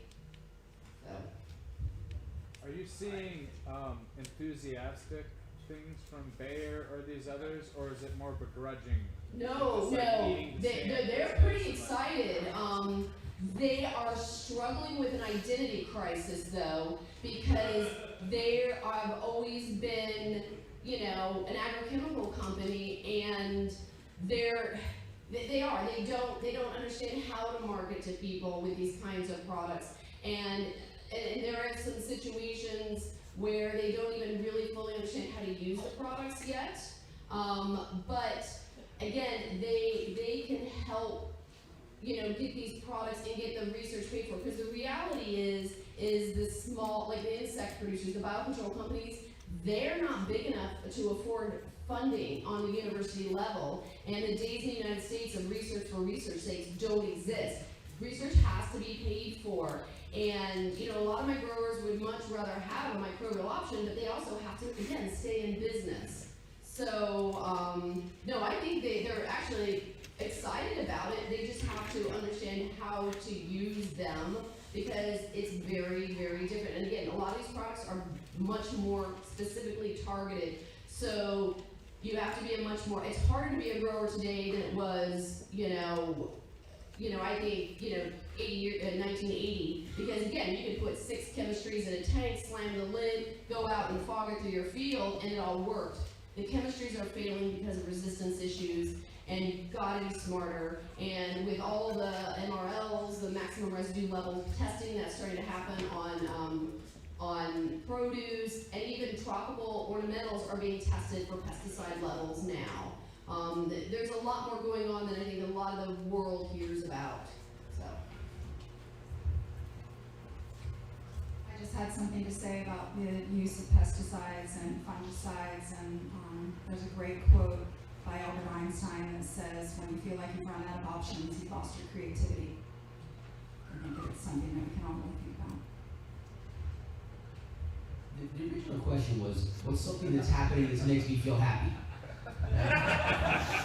It's like it means happy. It means I'm on something, right?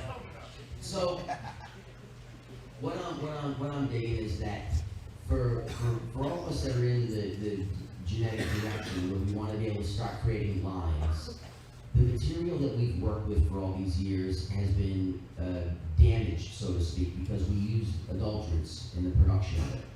And so what I'm digging is that you're going to start to be able to see true epigenetic influence from the regions on the cultivars, and because you have scientific breeding advancements where we can actually look into cannabis, we can compress the timeline to be able to start to create regional specific genetic material. And that way what it does, it allows you to differentiate from me, so that I can have stuff that works really well in my region, which is optimized, and you have stuff that optimizes in yours, and we're not competing with each other with the same cultivar. I'm looking at wedding cake. I got wedding cake in California. There was wedding cake in Maine. I'm like, bro, we're in the whole country growing wedding cake.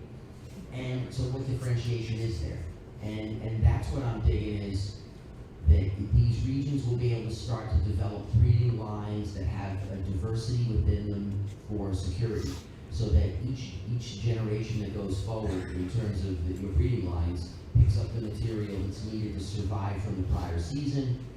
And we'll be able to start to have true stability and stuff that we haven't had since cannabis came over here from the source origins.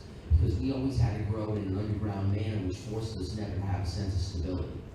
And so for me, what I'm digging is I'm able to use tools that I had never had access to. And I look at it like it's a skill saw. Just someone said to me that Michelangelo used a chisel, and I said, well, he used the best chisel money could buy when he did it. He would have used a jackhammer if there was one available, because he's still Michelangelo. It's a tool. And it's you're the one driving the tool. And so if you are afraid of the tool because people know how to use it better, then you need to learn how to use the tool. So then what it does, it allows you to be able to expedite your process. And then you'll be able to actually have plants that are expressing their true expression from the biological relationship in the ground you put them in. And that's really never been done on a level since, up to maybe mid-80s on the West Coast at any level before really enforcement went nuts. And then everybody started to do micro pockets, but not big enough, not regional stuff. And so I really want to see regional cannabis development occur, and I want to see it in stable lines, and I want to see it have enough diversity and that you're able to actually move it through time. Yeah, resistance, but resistance, and then pathogenic resistance of all forms, and the ability to handle drought, and the ability to handle any condition that's problematic in your area. Those are all parts of the selection process. But the ability to breed it in this manner is something we haven't had prior, because you haven't had the population size or the insight, so that you're able to speed this up to a level that you need to because the people that are gonna come in are gonna speed up their process, and our direction's a little different. And we can use the tools, just make sure you steer it where you're supposed to go. What you got? I'm curious if you can speak to when any of you started to be aware of the differences that you experienced with cannabis, and or when you mentioned like smoking the 700 joints. I try to think of it as someone with not nearly the curated palate or experienced palate. Like, what are you looking for that would stand out amongst all the things that you've had? Because I feel like there's an essence there that we can help educate our community that's coming in, that's maybe looking for those more balanced ratios. Because I think that's a huge education piece, that this plant has all taught us to have an awareness that maybe our other brothers and sisters don't know that they have access to themselves. And one thing I worry about with the kind of educational approach is that people are being told what they should experience, and we're not giving them the keys to unlock their own experience of seeing these different varieties and being on board with having these different areas have a special thing to offer. If you have a knowledge of cannabis in general, where you're the one who's been dealing with the time, then you can make some generalizations that hold pretty true. And those generalizations allow you to take an individual and say, what we normally see is a very aggressive high from fuel-based varietals. Earth-based varietals seem to be relaxing, kind of stimulatory, and things we would call floral would be introspective. And we can say that kind of fits with all the categories of cannabis. And what that does is it allows people to be able to have some sense of direction, and then you're allowing them now to be able to use your experience of what you seem to find holds true over time. And that allows you then to be able to steer people into a decision-making ability that if they say, I don't want to be edgy, well then you don't take them into the fuel direction. You bring them into earths. And if they want to be able to have some body effect with enough mental acuity to still code, you put them into florals. And if I like to get up and be perky in the morning, then you hit them with fruits. And we pretty much know it holds true. You can see these patterns of consumption. If you take this data and you lay it out and lay all varietals across some of these relationships that are terpene-based, you can see this incredible truth on how the human perceives cannabis. So we know that once we look at this, we can then even examine it deeper and say that brainwave proof states that if we utilize this type of cannabis and this type of cannabis and the terpene relationships are clearly separated, you can see the movement of the brain waves on these graphs. So it says that it's not just antidotal or placebo, but it's actually this does this and this does that. That makes it easy now for the individual to find what they like, and they can just say, hey, when I come to the store, what I want is I want Michigan-based cannabis, but I want it in earth and some fruit. I want some of the dirty cherries. And all of a sudden, now you're making it really simple. The problem with science is that most people don't really want to spend every waking moment of the day studying this. What they want to be able to know is what's good, what works. I need 6 minutes in here and I gotta go. I'm not here to spend 43 hours studying meat cakes. I asked the butcher, what would work for a stew? And they go, these right here work pretty good from our experience. Now you go try them, and then you'll know what works best for you, but we can say we would put that in a stew pot. And we have that ability right now, and I think that's the education, is to make it as simple as possible. And then when you overcomplicate this stuff, you lose people quickly. And what you do is you catch them on the beauty of the simplicity, and then they can on their own go dive into it and become really caught up in little details.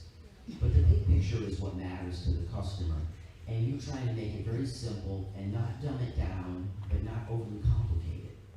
So, I mean, that's my approach to it. It's always been pretty functional. Also, this is what I was talking about earlier, that cannabis is a master plant. So I think all of us as medicine makers, this is the ultimate ability that cannabis now is pointing us towards different questions. It's giving us like, well, why not study 5,000 years of Ayurvedic? They've done phenology since the beginning of time. They've already talked about myrcene, limonene, oxime, beta periophylline. They've already been doing it forever. So go down those long roads. This is where cannabis is going to make those bridges to other plants. They're not necessarily talking about the names of the phenotypes and what they're called, but they're saying, oh, well, you know, this is what lemongrass does for you, and we know that that's myrcene. This is what mango does for you, we know that that's myrcene. So we can take all of these lessons that cannabis has in front of us, all